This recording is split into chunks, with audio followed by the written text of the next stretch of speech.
എല്ലാ കാലത്തും നടത്തി പോന്നിട്ടുള്ളത് ഇപ്പോഴും നടക്കുന്നുണ്ട്. ഇനി ഈ സമ്മേളനത്തിൻ്റെ വിഷയത്തെ സംബന്ധിച്ചും അതിൻ്റെ പ്രാധാന്യത്തെ സംബന്ധിച്ചും ഇവിടെ സൂചിപ്പിച്ചു കഴിഞ്ഞു.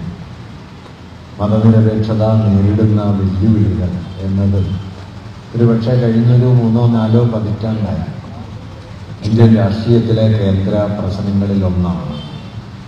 3-4 പതിറ്റാണ്ട് എന്ന് പറഞ്ഞാൽ പോലും അത് വേണ്ടത്ര ശരിയായിരിക്കില്ല.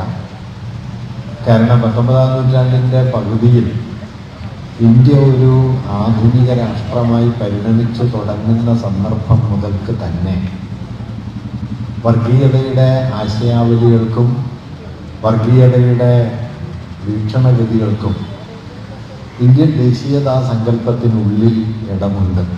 അത് പൊടുന്നനെ ഉണ്ടായ ഒന്നല്ല. അതിന് മാരകമായ അക്രമോത്സുക രൂപം കൈവന്നത് പിന്നീടാണ് എന്ന് വേണമെങ്കിൽ പറയാമെങ്കിലും വാസ്തവത്തിൽ ഇന്ത്യൻ ദേശീയത എന്ന സങ്കല്പത്തിനുള്ളിൽ ഒളിച്ചു വയ്ക്കപ്പെട്ട മതവർഗീയതയുടെ അടയാളങ്ങൾ പലതും ഉണ്ടായിരുന്നു.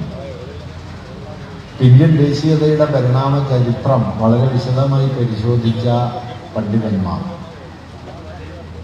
ഫൗണ്ടേഷൻസ് ഓഫ് ഇന്ത്യൻ സോഷ്യലിസം എന്ന വളരെ പ്രധാനപ്പെട്ട ഗ്രന്ഥം ഇന്ത്യൻ ദേശീയതയുടെ 4-5 പരിവർത്തന ഘട്ടങ്ങളെക്കുറിച്ച് പറയുന്നുണ്ട്. അത് മുഴുവൻ ഞാനിവിടെ പറയുന്നില്ല. 1880-കൾ മുതൽ ഏതാണ്ട് 1920-കൾ വരെയുള്ള 40-50 വർഷക്കാലത്തിനിടയിൽ ഇന്ത്യയിലെ ദേശീയതാ സങ്കല്പം അടിസ്ഥാനപരമായി മതത്തെ മുൻനിർത്തുന്ന ഒന്നായിരുന്നു എന്ന കാര്യം അവരൊക്കെ ചൂണ്ടിക്കാണിക്കുന്നു. നമ്മുടെ ദേശീയ നേതാക്കളെന്ന് നാം വിളിച്ചു പോരുന്ന മഹാഭൂരിപക്ഷം പേരും മതപരവും രാഷ്ട്രീയവുമായ ബോധ്യങ്ങളെ തമ്മിൽ ഇടകലർത്തി കൊണ്ടുപോയവരായിരുന്നു. ബാലഗംഗാധര തിലകനോ ലാലാ ലജ്പത് റായോ ബിപിൻ ചന്ദ്ര പാലോ അരവിന്ദ ഘോഷോ മുതൽ എത്രയോ പേർ ഏറിയും കുറഞ്ഞും മതത്തെ തങ്ങളുടെ രാഷ്ട്രീയ ബോധവുമായി കൂട്ടിക്കെട്ടുന്നുണ്ടായിരുന്നു. അത് ഇന്ത്യൻ ദേശീയതയ്ക്കുള്ളിലേക്ക് തന്നെ മതത്തെക്കുറിച്ചുള്ള പല പല സൂചനകളെയും കൊണ്ടുവരികയും ചെയ്തു. 20-ാം നൂറ്റാണ്ടിൽ ഇന്ത്യയിലെ വലിയ ദേശീയ നേതാക്കളായി തീർന്ന പലരും, ഇപ്പോൾ ബാലഗംഗാധര തിലകൻ, അദ്ദേഹം നവോത്ഥാനപരമായ എല്ലാ ശ്രമങ്ങളോടും വൈമുഖ്യമുള്ള ഒരാളായിരുന്നു. ജാതിവിരുദ്ധമായ ഐക്യത്തിനെതിരായ അന്ധവിശ്വാസങ്ങൾക്കെതിരായ സമരങ്ങളും നിലപാടുകളും ദേശീയ പ്രസ്ഥാനത്തെ ഭിന്നിപ്പിക്കും എന്നതുകൊണ്ട് അതെല്ലാം പിൽക്കാലത്ത് പരിഗണിച്ചാൽ മതി എന്ന വീക്ഷണമാണ് അദ്ദേഹം എടുത്തത്. ബാലികാ വിവാഹത്തിനെതിരായ സമരത്തോട് അദ്ദേഹത്തിന് വൈമുഖ്യം ഉണ്ടായിരുന്നു. അല്ലെങ്കിൽ വിധവാ വിവാഹത്തെ അദ്ദേഹം പിന്തുണച്ചിരുന്നില്ല. ഈ നിലയിൽ പരിഷ്കരണപരമായ എല്ലാ ശ്രമങ്ങളോടും ഇടഞ്ഞു നിൽക്കുകയും പരിഷ്കരണത്തിനെതിരായ പാരമ്പര്യവാദപരമായ ഒരു മതധാരണയെ രാഷ്ട്രസങ്കല്പവുമായി കൂട്ടിക്കെട്ടുകയും ചെയ്യുന്ന ഒരു വീക്ഷണഗതി 19-ാം നൂറ്റാണ്ടിലുണ്ട്. സമീപകാലത്ത് വിവാദത്തിലേക്ക് വന്ന സനാതനധർമ്മം എന്ന വാക്ക്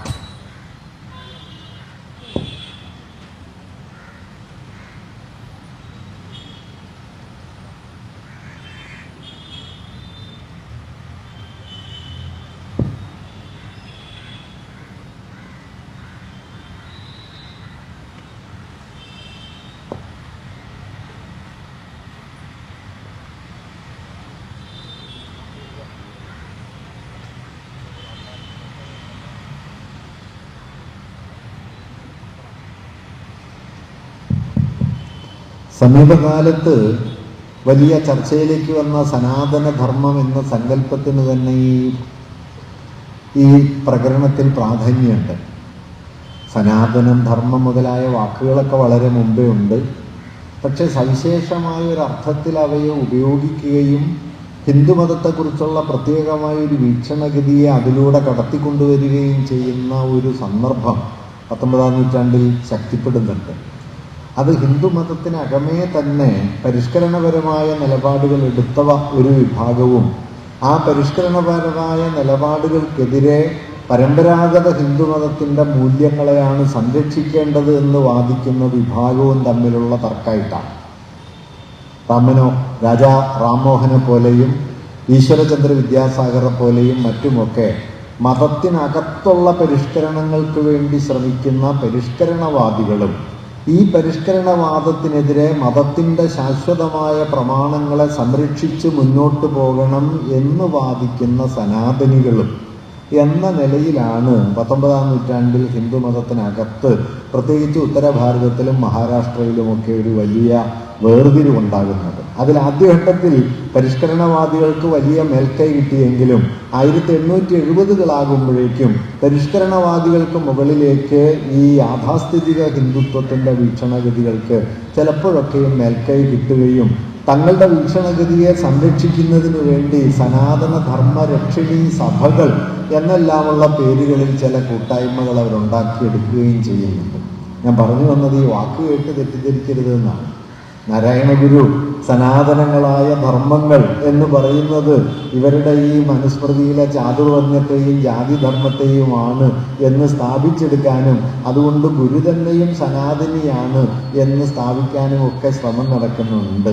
അതുകൊണ്ട് ഞാനിത് പറഞ്ഞു എന്നേ ഉള്ളൂ. 19-ാം നൂറ്റാണ്ടിൽ സനാതന ധർമ്മം എന്ന വാക്കിൻ്റെ പ്രയോഗ ചരിത്രം വാസ്തവത്തിൽ മതത്തെ കുറച്ചുകൂടി ഒന്ന് പരിഷ്കൃതമാക്കാനുള്ള ആഭ്യന്തര ശ്രമങ്ങൾക്കെതിരെ മതത്തിൻ്റെ യാഥാസ്ഥിതികത്വത്തെ കഴിയുന്നത്ര സംരക്ഷിക്കുന്ന ഒരു മറയായിട്ടാണ് ആ വാക്ക് ഉയർന്നു വന്നത്. അതുകൊണ്ടാണ് പലപ്പോഴും സനാതനധർമ്മം എന്നത് വർണ്ണധർമ്മം തന്നെയാണ് എന്ന് പറയുന്നത്. കാരണം അവിടെ സനാതനമെന്ന പദത്തിൻ്റെ താല്പര്യം തന്നെ വാസ്തവത്തിൽ വേദങ്ങളുടെ അപ്രമാദിത്വമാണ്. വേദങ്ങളെക്കുറിച്ചുള്ള വൈദികമായ ബ്രാഹ്മണികമായ ഒരു ധാരണ എന്താണെന്ന് വെച്ചാൽ വേദങ്ങൾ ആരും രചിച്ചതല്ല, വേദങ്ങളിലെ സത്യങ്ങളെ ഋഷിമാർ കണ്ടെത്തുകയേ ചെയ്യുന്നുള്ളൂ, അവർ രചിക്കുന്നില്ല. അതുകൊണ്ട് മന്ത്രസ്രഷ്ടാക്കൾ എന്നല്ല മന്ത്രദ്രഷ്ടാക്കൾ എന്നാണ് വൈദിക മഹർഷിമാരെ കുറിച്ച് പൊതുവെ വൈദിക സാഹിത്യം പറയുക.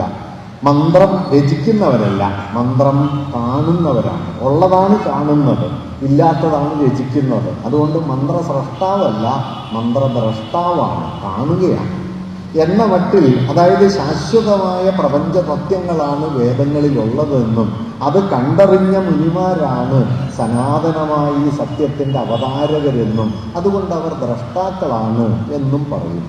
അപ്പം ഈ സനാതനമെന്ന സങ്കല്പം അവിടെ സൂചിപ്പിക്കുന്നത് വേദപ്രമാണങ്ങളെയാണ്, വേദങ്ങളിൽ സൂചിപ്പിക്കുന്ന ആശയങ്ങളെയാണ്. വേദങ്ങളിൽ സൂചിപ്പിക്കുന്ന ആശയ സംഹിതയിൽ നിരവധി കാര്യങ്ങളുണ്ട്. നിശ്ചയമായും വേദങ്ങളുടെ അവസാന ഭാഗമെന്നെല്ലാവരും കരുതുന്ന ഉപനിഷത്തുകൾ, ദശോപനിഷത്തുകൾ മുതൽ ഉപനിഷത്തുകൾ പല കാലങ്ങളിൽ പല പേരുകളിലുണ്ടായിട്ടുണ്ട്. എങ്കിലും ഏറ്റവും പ്രാമാണികമായ ഉപനിഷത്തുകൾ എന്ന് പറയുന്നത് ഈശാവാസ്യം മുതൽ ബൃഹദാരണ്യകം വരെയുള്ള പ്രാചീന ഉപനിഷത്തുകളാണ്.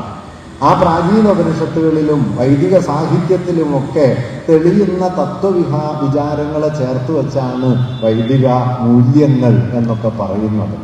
ആ വൈദിക മൂല്യങ്ങളെ ആകെ പരിഗണിച്ചാൽ അവയിൽ മരണത്തിൻ്റെ പൊരുളെന്താണ് എന്ന് ചർച്ച ചെയ്യുന്ന കഠോപനിഷത്തുണ്ട്. അദ്വൈതത്തിൻ്റെ ആശയാവലികളെ വിശദീകരിക്കുന്ന ഈശാവാസ്യത്തിലെയും ബൃഹദാരണ്യകത്തിലെയും മഹാവാക്യങ്ങൾ എന്നറിയപ്പെടുന്ന തത്വമസി, അഹം ബ്രഹ്മാസ്മി, അയമാത്മാ ബ്രഹ്മ തുടങ്ങിയ തത്വങ്ങളൊക്കെയുണ്ട്. ഇതെല്ലാം ഒരു ഭാഗത്ത് നിൽക്കവേ തന്നെ ഋഗ്വേദത്തിലെ 10-ാം മണ്ഡലമായ 10-ാം മണ്ഡലത്തിലെ പുരുഷ സൂക്തത്തിൽ വിരാട് പുരുഷന്റെ മുഖത്ത് നിന്ന് ബ്രാഹ്മണരും, ബാഹുക്കളിൽ നിന്ന് ക്ഷത്രിയരും, തുടയിൽ നിന്ന് വൈശ്യരും, പാദങ്ങളിൽ നിന്ന് ശൂദ്രരും ജനിച്ചു എന്ന് വർണ്ണധർമ്മത്തെ വൈദിക പ്രമാണമായി പറഞ്ഞുറപ്പിക്കുകയും ചെയ്യുന്നുണ്ട്. അതുകൊണ്ട് ഈശാവാസ്യത്തിലെ ഒരു തത്വമെടുത്ത് ചാന്തോക്യത്തിലെ തത്വമസി ആണ് വൈദിക മൂല്യം എന്ന് നമുക്ക് സൗകര്യത്തിന് വേണ്ടി പറയാമെങ്കിലും തത്വമസി പറയുന്ന അതേ വൈദിക പാരമ്പര്യം തന്നെ ഈ വിരാട് പുരുഷ സങ്കല്പവും അവതരിപ്പിച്ച് വർണ്ണവ്യവസ്ഥയെ, അതിൽ വിലീനമായ ജാതിധർമ്മത്തെ ശാശ്വത പ്രമാണമാക്കി സനാതനമാക്കി പറഞ്ഞുറപ്പിക്കുകയും ചെയ്തിട്ടുണ്ട്. ഇത് രണ്ടും വേദസാഹിത്യത്തിലുണ്ട്. അതുകൊണ്ട് സനാതനമെന്ന തത്വം നിങ്ങൾ മുമ്പോട്ട് വയ്ക്കുമ്പോൾ വാസ്തവത്തിൽ ഈ വൈദികമായ പാരമ്പര്യത്തിന് ഉള്ളിലെ വർണ്ണധർമ്മ വ്യവസ്ഥയെ, ജാതിബന്ധങ്ങളെ ഒഴിവാക്കാൻ പറ്റില്ല. മലയാളത്തിൽ ഹിന്ദുമതത്തിൻ്റെ മൂല്യങ്ങളെയും ആശയങ്ങളെയും കുറിച്ച് ഏറ്റവും സമഗ്രമായും ലളിതമായും പ്രതിപാദിക്കുന്ന ഒരു ഗ്രന്ഥമാണ് ഡോക്ടർ CN പരമേശ്വരൻ്റെ ഹൈന്ദവം. ആ ഗ്രന്ഥത്തിൻ്റെ ആദ്യ വാചകം തന്നെ ആരാലും സൃഷ്ടിക്കപ്പെട്ടിട്ടില്ലാത്തത്, പെട്ടതല്ലാത്തത് എന്ന് കരുതപ്പെടുന്നതും സനാതനവും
അത് ജനസംഘം എന്ന രാഷ്ട്രീയ സംഘടന വഴി മാത്രമോ BJP പോലുള്ള ഒരു രാഷ്ട്രീയ പ്രസ്ഥാനം മാത്രമോ അല്ലെങ്കിൽ അതിൻ്റെ അക്രമോത്സുകമായ രൂപങ്ങളായി കാണുന്ന വിശ്വ ഹിന്ദു പരിഷത്ത്, ബജറംഗ് ദൾ മുതലായ ഹിംസാത്മക സംഘടനാ രൂപങ്ങൾ വഴിയോ ഇതിനെല്ലാം ഉൾക്കൊള്ളുന്ന RSS വഴി പോലുമോ അല്ല നിലനിൽക്കുന്നത്. അതിലും വ്യാപ്തിയുണ്ട്.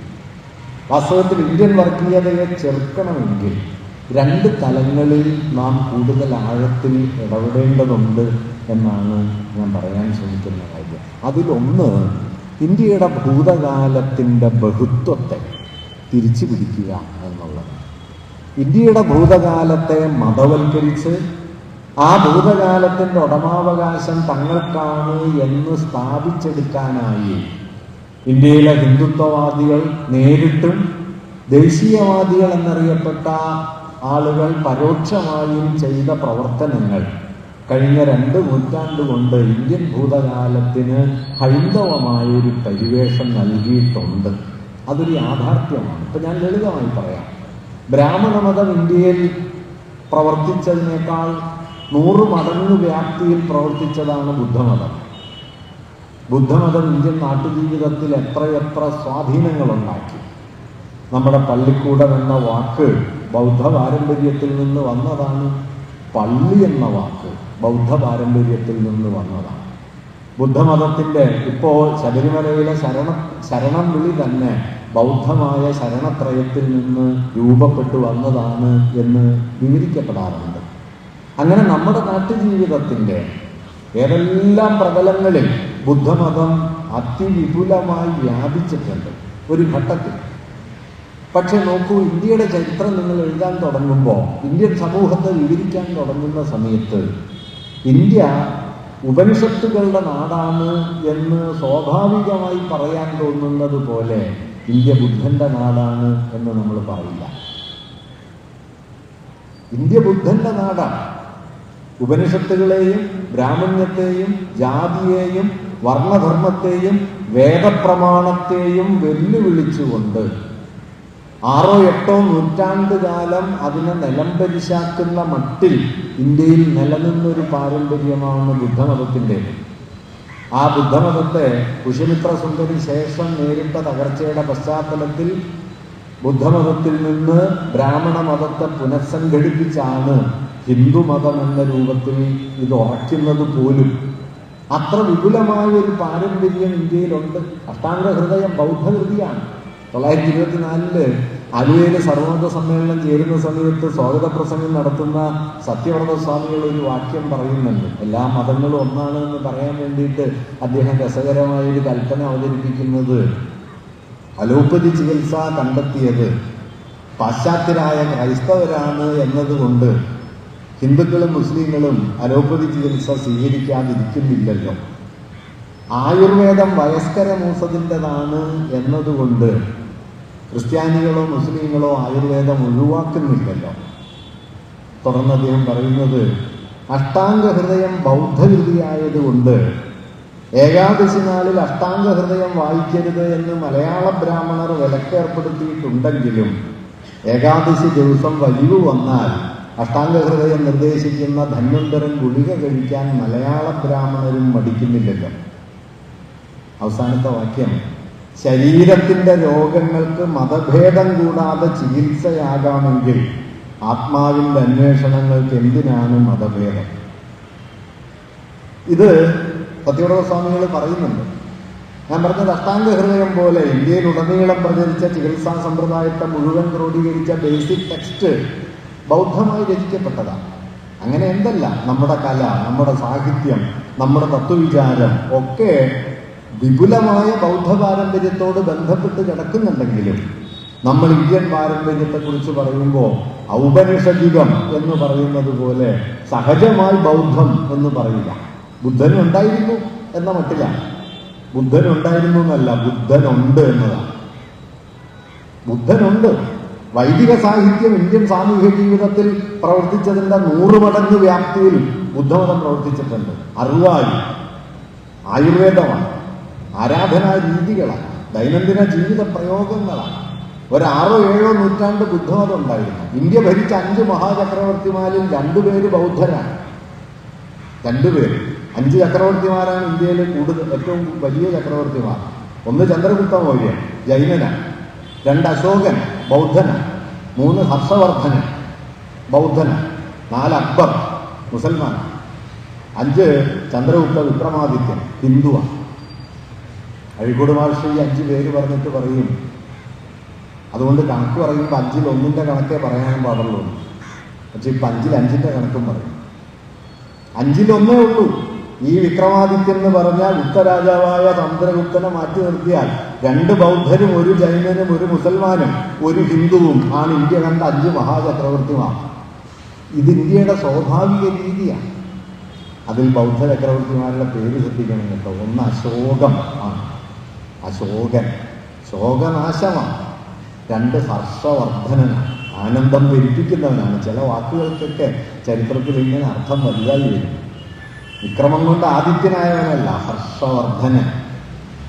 ഞാൻ പറഞ്ഞു വന്നത് അങ്ങനെ ബൗദ്ധമായ വലിയൊരു പാരമ്പര്യം. ഇന്ത്യ കണ്ട ആദ്യത്തെ മഹാകാവ്യം ജൈന കവി എഴുതിയതാണ്. ഇളങ്കോവടികൾ, ചിലപ്പതികാരൻ, കൊടുങ്ങല്ലൂർ. എന്തുകൊണ്ടാണ് നമ്മുടെ ഓർമ്മയിൽ ഈ പാരമ്പര്യങ്ങളൊന്നും വേണ്ട പോലെ ഉറയ്ക്കാതിരിക്കുകയും അതിനു മുകളിൽ ഹിന്ദുമതത്തെ മുൻനിർത്തുന്ന ബ്രാഹ്മണ്യത്തിൻ്റെ ആശയാവലികൾ ദേശീയതയുടെ പാരമ്പര്യമായി ഉറയ്ക്കുകയും ചെയ്തത്? ഇത് പ്രധാനപ്പെട്ട ഒരു ചോദ്യമാണ്. വാസ്തവത്തിൽ ഇന്ത്യയെ മതനിരപേക്ഷമാക്കാനുള്ള ഏറ്റവും പ്രധാനപ്പെട്ട ഒരു വഴി ഇന്ത്യൻ ഭൂതകാലത്തിൻ്റെ ബഹുസ്വരതയെ ഉറപ്പിച്ചു നിർത്തുക എന്നതാണ്. ബൗദ്ധമായ, ജൈനമായ, പാഴ്സികളുടേതായ, അല്ലെങ്കിൽ ഇന്ത്യയിലേക്ക് പല കാലങ്ങളിൽ വന്നു കയറിയ നാനാ സാമൂഹ്യ വിഭാഗങ്ങൾ, ശാകന്മാര്, കുശാനന്മാര്, ഇൻഡോ പാർഥ്യന്മാര്, ബാക്ട്രിയൻ ഗ്രീസുകാര്, ഇവരൊക്കെ ഇന്ത്യയിലേക്ക് കൊണ്ടുവന്ന മൂല്യങ്ങളും ആചാരങ്ങളും ജീവിതക്രമങ്ങളും കൂടിക്കലർന്നാണ് ഭാരതീയത ഉണ്ടായത്. അല്ലാതെ ഇവിടെ പൊട്ടിമുളച്ചതൊന്നുമല്ല. ഇന്ന് നമ്മൾ ധരിക്കുന്ന ഈ കുർത്തയും അതിൻ്റെ മുകളിൽ താഴെയുള്ള ചുരിദാറ് പോലുള്ള കാൽമടമ്പോട് ചേർന്ന് കിടക്കുന്ന വസ്ത്രവും ഇൻഡോ പാർഥ്യന്മാർ കൊണ്ടുവന്നതാണ്. അവരുടെ വസ്ത്രധാരണ രീതിയുടെ പരിഷ്കൃത രൂപമാണ് ഇന്ന് ഇന്ത്യയുടെ ദേശീയ വസ്ത്രം പോലെ നമ്മൾ കൊണ്ടു നടക്കുന്നത്. നമ്മുടെ കയ്യിൽ വാച്ചുണ്ടല്ലോ, ഈ വാച്ചിൽ 60 സെക്കൻഡ് ഒരു മിനിറ്റാണ്, 60 മിനിറ്റ് ഒരു മണിക്കൂറാണ്. നിങ്ങൾ ഓർത്തിട്ടുണ്ടോ എന്തുകൊണ്ടാണ് 60? ഇന്ത്യയുടെ സംഖ്യാസമ്പ്രദായം 60 അല്ലല്ലോ, 10, 100, 1000 എന്ന് പെരുകുന്നതല്ല. എവിടെ നിന്നാണ് ഈ 60 വന്നത്? ലോകം മുഴുവൻ ഈ 60 വന്നു. ഈ 60 വന്നത് പ്രാചീന സുമേറിയക്കാരുടെ സംഖ്യാസമ്പ്രദായത്തിലെ അടിസ്ഥാന സംഖ്യകളിലൊന്ന് 60. സുമേറിയ, ഇന്നത്തെ ഇറാഖ്, യൂഫ്രട്ടീസിനും ടൈഗ്രീസിനും ഇടയിൽ 3 മഹാനാഗരികതകൾ പല കാലങ്ങളിലായി വികസിച്ചു. സുമേറിയ, മെസപ്പൊട്ടോമിയ, ബാബിലോണിയ. അതിൽ സുമേറിയൻ ജനതയുടെ സംഖ്യാസമ്പ്രദായത്തിലാണ് 60 ഒരു ബേസിക് സംഖ്യയായത്. അതുകൊണ്ട് 4 മണി 35 മിനിറ്റായി എന്ന് പറയുമ്പോൾ ഓർക്കണം, 6000 കൊല്ലം പഴക്കമുള്ള ഒരു നാഗരികതയുടെ ഓർമ്മ കൂടി ആ സമയ സങ്കല്പത്തിലുണ്ട്. ഇങ്ങനെ പങ്കുവച്ച് വികസിച്ചു വന്ന ഒരു പാരമ്പര്യത്തിൻ്റെ മുകളിലേക്ക് ഏകശിലാത്മകമായൊരു മതപാരമ്പര്യത്തെ അടിച്ചേൽപ്പിക്കുന്നതിൽ വാസ്തവത്തിൽ സാമ്രാജ്യത്വമാണ് ആ യുക്തി ആദ്യം കൊണ്ടുവന്നത്. അത് ഹിന്ദുത്വവാദികൾ ഏറ്റെടുത്തു. ദേശീയവാദികൾക്കുള്ളിലെ ഹൈന്ദവവാദികളും അത് ഏറെക്കുറെ ഏറ്റെടുക്കുകയും ഇന്ത്യൻ ഭൂതകാലത്തെ മതാത്മകമാക്കി മാറ്റുകയും ചെയ്തു. അയോധ്യ തായ്ലൻഡിലുണ്ട്. രാമായണ കഥകൾ ഏറ്റവും കൂടുതൽ പ്രചാരത്തിലുള്ളത് ഇന്തോനേഷ്യയിലും തായ്ലൻഡിലുമാണ്. അയുത്യ എന്ന പേരിൽ അയോധ്യയുണ്ട്. ഗരുഡ എന്ന പേരിൽ ലോകത്ത് ഒരേ ഒരു വിമാന സർവീസേ ഉള്ളൂ, അത് ഇന്തോനേഷ്യയുടെയാണ്. അവിടുത്തെ 90% ജനങ്ങൾ മുസ്ലിങ്ങളാണ്. ലോകത്തെ ഏറ്റവും വലിയ ഹിന്ദു ക്ഷേത്രമുള്ളത് ഇന്ത്യയിലല്ല, കംബോഡിയയിലാണ്. അതുകൊണ്ട് ഈ മതം കൊണ്ടോ ജാതി കൊണ്ടോ ഒന്നും വിശദീകരിക്കാൻ കഴിയാത്ത മനുഷ്യവംശത്തിൻ്റെ വലിയ പങ്കുവയ്പ്പിൻ്റെ ചരിത്രം ഇന്ത്യയിലുണ്ട്. നിർഭാഗ്യവശാൽ ആ ചരിത്രത്തെ മറച്ചു വെച്ച് ഇപ്പോൾ ഹിന്ദു മുസ്ലിം സംഘർഷം എന്ന് പറയും. ഹിന്ദു മുസ്ലിം സംഘർഷം എന്ന് പറയുന്നത് ഡൽഹി സുൽത്താനേറ്റ് സ്ഥാപിക്കപ്പെട്ടതിന് ശേഷം 12, 17 നൂറ്റാണ്ടുകൾക്കിടയിൽ ഹിന്ദുക്കൾക്കും മുസ്ലിങ്ങൾക്കും ഇടയിലുണ്ടായ സംഘർഷത്തെ മുൻനിർത്തിയാണ് ഇന്ത്യയിലെ മതസംഘർഷങ്ങളുടെ ചരിത്രം പൊതുവെ അവതരിപ്പിക്കപ്പെടുന്നത്. ഡൽഹി സുൽത്താനേറ്റ് സ്ഥാപിക്കപ്പെട്ട 12-ാം നൂറ്റാണ്ടിന് മുമ്പ് 9-ാം നൂറ്റാണ്ട് മുതൽ 12-ാം നൂറ്റാണ്ട് വരെ ഇന്ത്യയിൽ നടന്ന ഏറ്റവും കൊടിയ യുദ്ധം ഏതായിരുന്നു? അത് ശൈവ വൈഷ്ണവ സംഘടന. ശിവഭക്തന്മാരും വിഷ്ണുഭക്തന്മാരും തമ്മിൽ ഏത് ദൈവമാണ് കേമെന്ന് തീരുമാനിക്കാൻ വേണ്ടി നടത്തിയ യുദ്ധത്തിൽ കൊല്ലപ്പെട്ടവർ വാസ്തവത്തിൽ ഹിന്ദു മുസ്ലിം സംഘർഷത്തിൽ കൊല്ലപ്പെട്ടവരെക്കാൾ കൂടുതലാണ്. പക്ഷെ നമ്മുടെ ഓർമ്മയിൽ ശൈവ വൈഷ്ണവ യുദ്ധമില്ല. നമ്മുടെ ഓർമ്മയിൽ ഹിന്ദു മുസ്ലിം സംഘർഷം ഇങ്ങനെയുണ്ട്. ഏത് നിലയ്ക്ക്? മതപരമേ അല്ലാതെ വന്ന സംഘർഷങ്ങൾ. ഇപ്പൊ ശിവജി ഹിന്ദുക്കളുടെ ജനജാഗരണത്തിന്റെ പ്രതീകമാണെന്നും മുഗൾ സാമ്രാജ്യത്തിനും ഔറംഗസീബിനുമെതിരായ ഹിന്ദു ജനജാഗരണത്തിന്റെ പ്രതീകമാണ് ശിവജി എന്നും ഹൈന്ദവ രാഷ്ട്രീയം പറഞ്ഞുറപ്പിക്കുന്നു. ഔറംഗസീബിനു വേണ്ടി പടക്കളത്തിൽ യുദ്ധം ചെയ്ത് ശിവജിയെ തടവിലാക്കുന്നത് രാജാ ജയസിംഹൻ എന്ന രജപുത്ര തലവനാണ്. അയാൾ ഹിന്ദുവാണ്. അയാൾ പക്ഷെ യുദ്ധം ചെയ്യുന്നത് ഔറംഗസീബിന് വേണ്ടിയിട്ടാണ്. അയാൾ ശിവജിയെ തടവിലാക്കുന്നുണ്ട്. റാണാപ്രതാപും അക്ബറും യുദ്ധം ചെയ്യുന്ന സമയത്ത് അക്ബറുടെ സാമ്രാജ്യത്തിലെ രജപുത്ര തലവന്മാർ വലിയൊരു പങ്ക് അക്ബറുടെ സൈനിക തലവന്മാരാണ്. നോക്കൂ, രാജാക്കന്മാർക്കിടയിൽ നടക്കുന്ന രാജാക്കന്മാർക്കിടയിൽ അധികാരത്തിന് വേണ്ടി നടക്കുന്ന കിടമത്സരങ്ങളൊന്നും വാസ്തവത്തിൽ മതപരമായിരുന്നില്ല. ഇതെല്ലാം മതപരമായി തീർന്നു. എന്നാൽ മതപരമായി നടന്ന ശൈവ വൈഷ്ണവ യുദ്ധങ്ങളാകട്ടെ ചരിത്രത്തിന്റെ ഓർമ്മയിൽ നിന്ന് മാഞ്ഞു പോവുകയും ചെയ്തു. മതത്തിന്റെ പേരിൽ യഥാർത്ഥത്തിൽ നടന്നത് ഇപ്പൊ ടിപ്പു സുൽത്താൻ വടക്കേ മലബാറിലെ എല്ലാ അമ്പലവും കൊള്ളയടിച്ചു എന്നാണ് പൊതുവെ ഒരു കഥ. ഞങ്ങളുടെ നാട്ടിലൊന്നും ടിപ്പു വന്നിട്ടില്ല കേട്ടോ. പക്ഷെ പൊളിഞ്ഞ അമ്പലമൊക്കെ മൂപ്പരുടെ കണക്കിലാണ്. അവിടെ ഒന്നും വന്നിട്ടില്ല. പിന്നെ അമ്പലത്തിൽ എത്ര കൊല്ലം പഴക്കമുണ്ടെന്ന് ചോദിച്ചാൽ ഒറ്റ ഉത്തരവുള്ളൂ, 5000 കൊല്ലം. അതിലൊരു കുറവില്ല. കേരളത്തിൽ മനുഷ്യവാസം ആരംഭിച്ച് മനുഷ്യർ കൃഷിയൊക്കെ തുടങ്ങിയിട്ട് തന്നെ ഒരു 1600 1800 കൊല്ലമൊക്കെ ആയിട്ടുള്ളൂ. എങ്കിൽ അമ്പലത്തിനൊരു 5000 കൊല്ലം പഴക്കമുണ്ട്. അതിലൊരു കുറവില്ല. ടിപ്പു പൊളിച്ചിട്ടുണ്ട്. ടിപ്പു ക്ഷേത്രം തകർത്തിട്ടില്ലെന്ന് ചോദിച്ചാൽ ഉണ്ട്. ക്രിസ്ത്യാനികളെ മതം മാറ്റിയിട്ടുണ്ട്, ക്ഷേത്രങ്ങൾ ആക്രമിച്ചിട്ടുണ്ട്. എന്തുകൊണ്ട്? ടിപ്പു ക്ഷേത്രങ്ങൾ ആക്രമിച്ചതിന്റെ അടിസ്ഥാന കാരണം ക്ഷേത്രങ്ങളുടെ ഉരാളരായിരുന്ന കേരളത്തിലെ ബ്രാഹ്മണർ ടിപ്പുവും കമ്പനിയും തമ്മിലുള്ള യുദ്ധത്തിൽ കമ്പനിയുടെ കൂടെയായിരുന്നു, ടിപ്പുവിനെതിരായിരുന്നു. ടിപ്പുവും കമ്പനിയുമായുള്ള യുദ്ധത്തിൽ കമ്പനിക്കെതിരെ ടിപ്പുവിനൊപ്പം നിന്ന ഒരു വിഭാഗമുണ്ട്, ശൃംഗേരി മഠം. ശങ്കരൻ സ്ഥാപിച്ച ശൃംഗേരി മഠം. ആ ശൃംഗേരി മഠത്തിന് ടിപ്പു കൊടുത്ത സഹായത്തിന്റെ കണക്കുകൾ എത്രയും ലഭ്യമാണ്. ആ ശൃംഗേരി മഠം ടിപ്പുവിന്റെ വിജയത്തിന് വേണ്ടി നടത്തിയ പ്രാർത്ഥനയുടെയും പൂജയുടെയും യാഗങ്ങളുടെയും വിവരവും ലഭ്യമാണ്. ഹിന്ദുക്കളെല്ലാം കൂടി ചേർന്ന് ഒരു ഭാഗത്തും മുസൽമാന്മാരെല്ലാം കൂടി ചേർന്ന് ടിപ്പുവിന്റെ ഭാഗത്തും ചേർന്ന് നടത്തിയ ഒരു യുദ്ധവും ഇവിടെ ഉണ്ടായിട്ടില്ല. മലബാറിലെ ക്ഷേത്രങ്ങൾ ആക്രമിച്ചതിന്റെ കാരണം മലബാറിലെ ജന്മിത്താവളങ്ങളാണ് ഈ ക്ഷേത്രങ്ങൾ. ആ ജന്മിമാരെല്ലാം ടിപ്പുവിനെതിരായിട്ട് കമ്പനിയോടൊപ്പമാണ്. ഇത് കാണാതെ, അതായത് സമ്പത്തിനെയും രാഷ്ട്രീയ അധികാരത്തെയും മുൻനിർത്തി നടന്ന എല്ലാ യുദ്ധങ്ങളെയും തർക്കങ്ങളെയും പിന്നീട് മതത്തിന്റെ അക്കൗണ്ടിലേക്ക് മാറ്റിവെച്ചു. അങ്ങനെ ഭൂതകാലം മുഴുവൻ മതയുദ്ധങ്ങളുടെ കാലം. യഥാർത്ഥത്തിൽ നടന്ന മതയുദ്ധം അക്കൗണ്ടിൽ ഇല്ലാണ്ടായി. ഇങ്ങനെ ഇന്ത്യയുടെ ഭൂതകാലത്തെ ആകമാനം തലതിരിച്ചിട്ട് ഇതിന്റെ എത്രയെങ്കിലും കഥ പറയാൻ കേട്ടോ, എത്രയെങ്കിലും. ഒരു കാര്യം കൂടി ഞാൻ പറയാം. ഇപ്പൊ ക്ഷേത്രധ്വംസൻ സോമനാഥൻ തകർത്തു, ബാബറി മസ്ജിദ് തകർത്തു. ഇപ്പോഴാണെങ്കിൽ എല്ലാ പള്ളിയും കുഴിച്ചു നോക്കാൻ ഉത്തരവിടുന്ന ഒരു സാധനത്തിന്റെ പേരായിട്ട് കോടതി മാറി. 1991 ഇന്ത്യൻ പാർലമെന്റ് പാസാക്കിയ നിയമം അപ്പുറം ഇരിപ്പുണ്ട്. ആ നിയമത്തിൽ പറയുന്നത് എന്താ വെച്ചാൽ 47 ഓഗസ്റ്റ് 15 ഇന്ത്യയിലെ ആരാധനാലയങ്ങളുടെ സ്ഥിതി എന്താണോ അതിലൊരു മാറ്റവും വരുത്തിക്കൂടാ, ബാബറി മസ്ജിദ് ഒഴികെ. ബാബറി മസ്ജിദ് അന്ന് തർക്ക വിഷയം. അതുകൊണ്ട് ബാബറി പള്ളി ഒഴികെ ബാക്കി എല്ലാ ആരാധനാലയങ്ങളും 47 ഓഗസ്റ്റ് 15 സ്റ്റാറ്റസ് കോ നിലനിർത്തണം, അതിൽ ഒരു മാറ്റവും വരുത്തിക്കൂടാ എന്ന് ഇന്ത്യൻ പാർലമെന്റ് പാസാക്കിയ നിയമം അവിടെ ഇരിക്കെ നിയമം നടപ്പാക്കാൻ ഉത്തരവാദിത്വമുള്ള കോടതി ഞാൻവാദി പള്ളി കുഴിക്കാൻ ഉത്തരവിടുന്നു. അലഹബാദ് ഹൈക്കോടതിയിൽ അപ്പീൽ ചെല്ലുന്നു, അപ്പീൽ തള്ളുന്നു. സുപ്രീം കോടതിയിൽ ചെല്ലുന്നു, സുപ്രീം കോടതിയിൽ തള്ളുന്നു. നിയമം അവിടെ ഉണ്ട്. ഇതാണ് ഇന്ന് ഇന്ത്യ.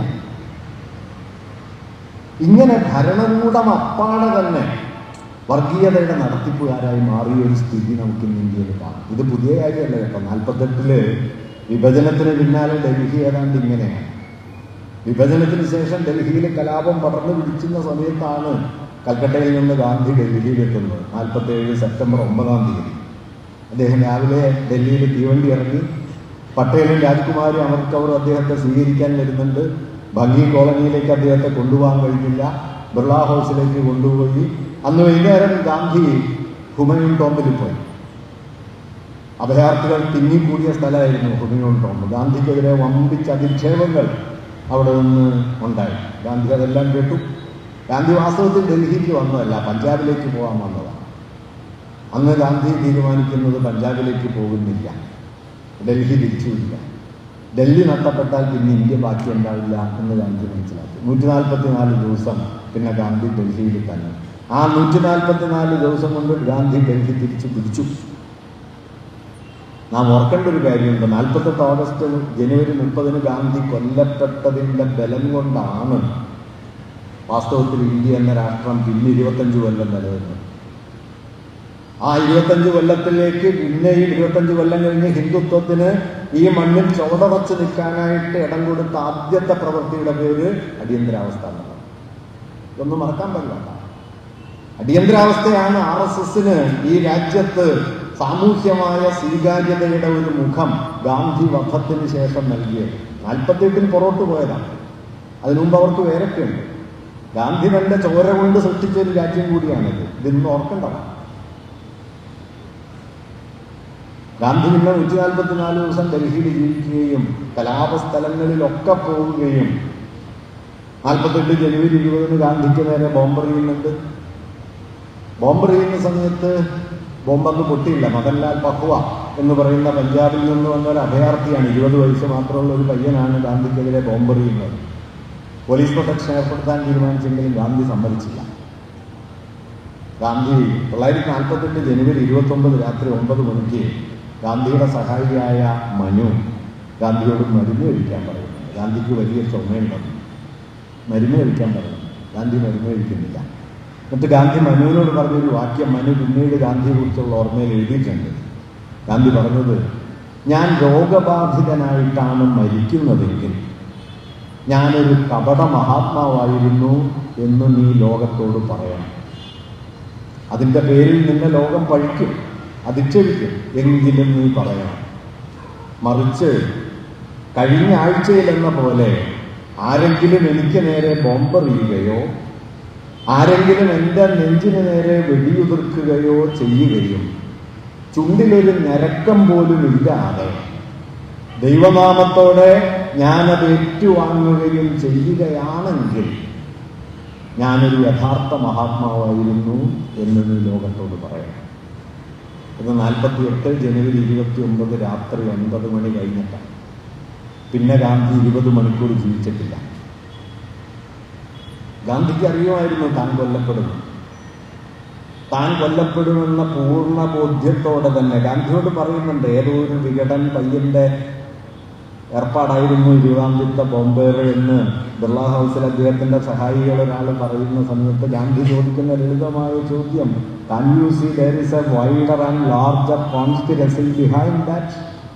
അതിൻ്റെ പിന്നിൽ ഭീമാകാരമായൊരു ഗൂഢാലോചനയുണ്ട് എന്ന് നിങ്ങൾക്ക് മനസ്സിലാവുന്നില്ലേ എന്ന് ഗാന്ധി ചോദിക്കുന്നുണ്ട്. അറിയാണ്ടൊന്നുമല്ല. ഗാന്ധിയെ കൊല്ലാനുള്ള ആദ്യത്തെ ശ്രമമൊന്നുമല്ല കേട്ടോ. 1935 ഗാന്ധിയിൽ ചെന്ന് വെല്ലുവിളിച്ച ഒരാളായിരുന്നു ഗാന്ധി. അയിത്തം എന്നത് പാപമാണ് എന്ന് അദ്ദേഹം ഉറപ്പിച്ചു. അത്രയും മതിയായിരുന്നു എന്ന് അംബേദ്കർ ചോദിച്ചത് ശരിയാണ്, അതിൽ സംശയമൊന്നുമില്ല. പക്ഷെ ഹിന്ദുമതത്തിലെ സനാതനികളുടെ ബ്രാഹ്മണ ധർമ്മത്തെ അതിനുള്ളിൽ ചെന്ന് ഗാന്ധി വെല്ലുവിളിച്ചു. ആ വെല്ലുവിളി കൊണ്ടാണ് ആദ്യം മുതൽ ഗാന്ധിയെ കൊല്ലാൻ ശ്രമിക്കുന്നത്. അല്ലാതെ 48 ഗോഡ്സേക്ക് പെട്ടെന്ന് ദേഷ്യം വന്നതുകൊണ്ടോ പാകിസ്ഥാൻ 55 കോടി രൂപ കൊടുക്കാൻ ആവശ്യപ്പെട്ട് നിരാഹാരം കിടന്നു എന്നുള്ളതിന്റെ പേരിലോ മാത്രമൊന്നുമല്ല ഗാന്ധി കൊല്ലപ്പെടുന്നത്.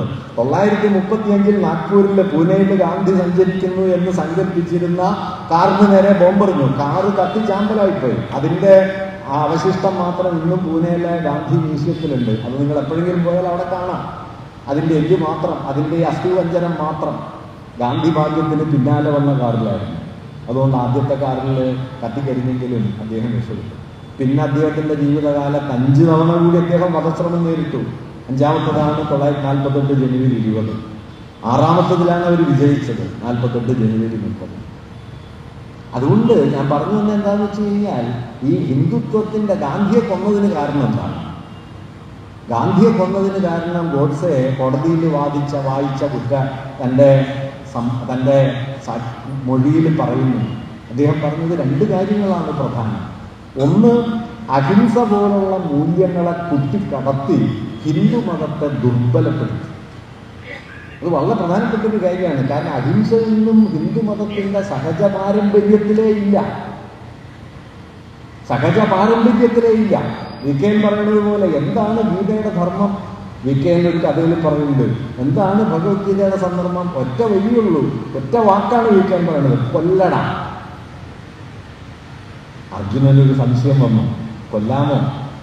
സ്വജനം ഹി കഥം ഹത്വ സുഖിനശ്യാമ മാധവ എന്നൊരു ചോദ്യം. ഇക്കണ്ണാന്ന ബന്ധുക്കളെ മുഴുവൻ കൊന്നൊടുക്കിയിട്ട് നേടുന്ന വിജയം കൊണ്ട് എന്ത് കാര്യം കൃഷ്ണ എന്ന ഹൃദയം പൊട്ടിയ ഒരു കരച്ചിലായിരുന്നു. ആ കരച്ചിലിന് കൃഷ്ണൻ കൊടുത്ത ഉത്തരത്തിന്റെ പേരാണ് ഈ ഭഗവത്ഗീത. ബാക്കിയൊക്കെ അതിൻ്റെ അകത്തുള്ള വ്യാഖ്യാനങ്ങളാണ്. അടിസ്ഥാന ഉത്തരം കൊല്ലു.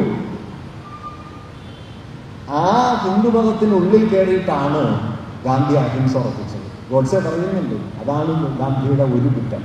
രണ്ട്, അദ്ദേഹത്തിന്റെ രണ്ടാമത്തെ വലിയ കുറ്റപത്രം എന്താണെന്ന് വെച്ച് കഴിഞ്ഞാൽ ഹിന്ദുസ്ഥാനി എന്ന തന്തയില്ലാത്ത ഭാഷയെ, ബാസ്റ്റാർഡ് ലാംഗ്വേജ് എന്നാണ് അദ്ദേഹത്തിന്റെ മൊഴി, ആ തന്തയില്ലാത്ത ഭാഷയെ ഇന്ത്യയുടെ ദേശീയ ഭാഷയാക്കാൻ ശ്രമിച്ചു. ഗാന്ധി ബോധപൂർവ്വം ശ്രമിച്ചതാണ്. കാരണം ഹിന്ദി എന്നത് ഉത്തരേന്ത്യയിലെ പ്രാദേശിക ഹിന്ദിയിലേക്ക് വലിയ തോതിൽ സംസ്കൃതം കുത്തിക്കടത്തി ഉണ്ടാക്കിയതാണ് നാം ഇന്ന് ഉപയോഗിക്കുന്ന ഹിന്ദി. അതിനു പകരം പ്രാദേശിക ഹിന്ദിയും ഉറുദുവും തമ്മിൽ കലർന്ന ഒരു മിശ്ര ഭാഷയായ ഹിന്ദുസ്ഥാനി ഇന്ത്യയുടെ ദേശീയ ഭാഷയാകണം എന്ന് ഗാന്ധി കരുതി. അങ്ങനെ ഇന്ത്യയുടെ സാംസ്കാരിക ബഹുത്വത്തെ ഇന്ത്യൻ രാഷ്ട്രത്തിന്റെ ഹൃദയത്തിലേക്ക് കൊണ്ടുവരാനുള്ള ആസൂത്രിതമായ ശ്രമങ്ങളുടെ കൂടി അനന്തരഫലം എന്ന നിലയ്ക്കാണ് ഗാന്ധി കൊല്ലപ്പെടുന്നത്. അത് ഏറെക്കുറെ നമ്മുടെ രാഷ്ട്രസങ്കല്പത്തിൽ ഏറി കുറഞ്ഞുകൊണ്ട് നമ്മുടെ അശോക സ്തംഭത്തിലെ 4 സിംഹങ്ങൾ അത് ധർമ്മം ഉദ്ഘോഷിക്കുന്നു, ധർമ്മോദ്ഘോഷകരാണ്. ആ സിംഹത്തെ മാറ്റി വേറെ സിംഹത്തെ വച്ചു കേട്ടോ പാർലമെന്റിന്റെ മുകളിൽ. ഇപ്പൊ സിംഹം അലറുകയാണ്. മുമ്പ് ധർമ്മം പ്രചരിപ്പിച്ചു, ധർമ്മോദ്ഘോഷകരാണ്. ഇപ്പൊ വിജയഘോഷം. സിംഹത്തെക്കുറിച്ചെന്ന പോലെ ഗാന്ധിയെക്കുറിച്ചും കൂടി ചേർത്തിട്ട് പണ്ട് വള്ളത്തോട് ഒരു വരി കവിത എഴുതിയിട്ടുണ്ട്. ഹിമവത് വിന്ധ്യാചല മധ്യദേശത്തെ കാണൂ, ശമമേ ശീലിച്ചത് ഇത്തരം സിംഹത്തിനെ. ശമം ശീലിച്ച സിംഹം എന്തും സഹിക്കും. അങ്ങനെ എന്തും സഹിക്കുന്ന സിംഹമെന്ന് ഗാന്ധിയെ വിശേഷിപ്പിക്കുന്നുണ്ട് വള്ളത്തോട്. അത് അശോകന്റെ സിംഹത്തിനും ചേരുന്നൊരു സങ്കല്പം. ആ സിംഹത്തിൽ നിന്ന് രൗദ്രസിംഹങ്ങളിലേക്ക് ഇതിനെ മാറ്റുന്നു. അത് ഹിന്ദുത്വത്തിന്റെ അടിസ്ഥാന യുക്തിയാണ്. ഹിംസയുടെ ബലത്തിന്റെ ഭാഷ. ആ ബലത്തിന്റെ ഭാഷയിലേക്ക് നീതിയുടെ, സത്യത്തിന്റെ, അഹിംസയുടെ ഒരു യുക്തിയെ കടത്തി നിർത്താനുള്ള പരാജിതമായൊരു മഹാശ്രമത്തിന്റെ പേരാണ് ഈ ഗാന്ധി എന്നുള്ളത്. അതിൽ അദ്ദേഹം വിജയിച്ചൊന്നുമില്ല, പക്ഷെ ആ ശ്രമം പ്രധാനമാണ്. അത് അപകടം പിടിച്ചതാണെന്ന് ഏറ്റവും കൂടുതൽ മനസ്സിലാക്കിയത് ഹിന്ദുത്വവാദികളാണ്. ഗോഡ്സെക്ക് ഏറ്റവും നന്നായി മനസ്സിലായ ഒരാൾ ഗാന്ധിയാണ്. അതുകൊണ്ടാണ് ഇങ്ങനെ ഇന്ത്യയുടെ ഭൂതകാലത്തെ മതവൽക്കരിക്കാനും അത് ബ്രാഹ്മണ്യത്തിന്റെ ഒരാശയപ്രപഞ്ചമാണെന്ന് സ്ഥാപിച്ചെടുക്കാനും അതിലുൾപ്പെട്ടിരിക്കുന്ന നാനാവിധമായ പാരമ്പര്യങ്ങളെ പലയിടങ്ങളിൽ നിന്നായി വന്നു ചേർന്ന മെസപ്പൊട്ടോമിയയിൽ നിന്ന്, അല്ലെങ്കിൽ ഉസ്ബെക്കിസ്ഥാന്റെ തീരത്ത് നിന്ന്, കരിങ്കടലിന്റെ തീരത്ത് നിന്ന്, ഉസ്ബെക്കിസ്ഥാനിൽ നിന്ന് പല കാലങ്ങളിൽ വന്നു ചേർന്ന ജീവിത പ്രയോഗങ്ങളുടെ ആകത്തുകയായ ഇന്ത്യൻ പാരമ്പര്യത്തെ വാസ്തവത്തിൽ അതിൻ്റെ ബഹുത്വത്തിൽ മനസ്സിലാക്കാൻ ആധുനിക ഇന്ത്യക്ക് പൊതുവെ കഴിഞ്ഞിട്ടില്ല. അതുകൊണ്ട് ഈ ബഹുത്വം എന്ന് പറയുന്നത് നമ്മുടെ ഒരു സൗജന്യമോ അല്ലെങ്കിൽ ഒരു മാർജിനലായൊരു സംഗതിയോ ആണെന്ന് നാം പൊതുവെ കരുതും. യഥാർത്ഥമായ പാരമ്പര്യം ഉപനിഷത്തിൻ്റെയാണ്. ഇതെങ്ങനെയാണെന്ന് വെച്ചാൽ കേരള സംഗീതം സോപാനാണെന്നാണുള്ള വയ്പ്. സോപാന സംഗീതം എന്താണെന്ന് തന്നെ ആർക്കും നിശ്ചയമായിട്ടില്ല കേട്ടോ. ഇതിൻ്റെ പ്രകൃതം എന്താണ്? പക്ഷെ കേരള സംഗീതം മാപ്പിളപ്പാട്ടോ, അത് മാപ്പിളമാരുടെ പാട്ടാണ്.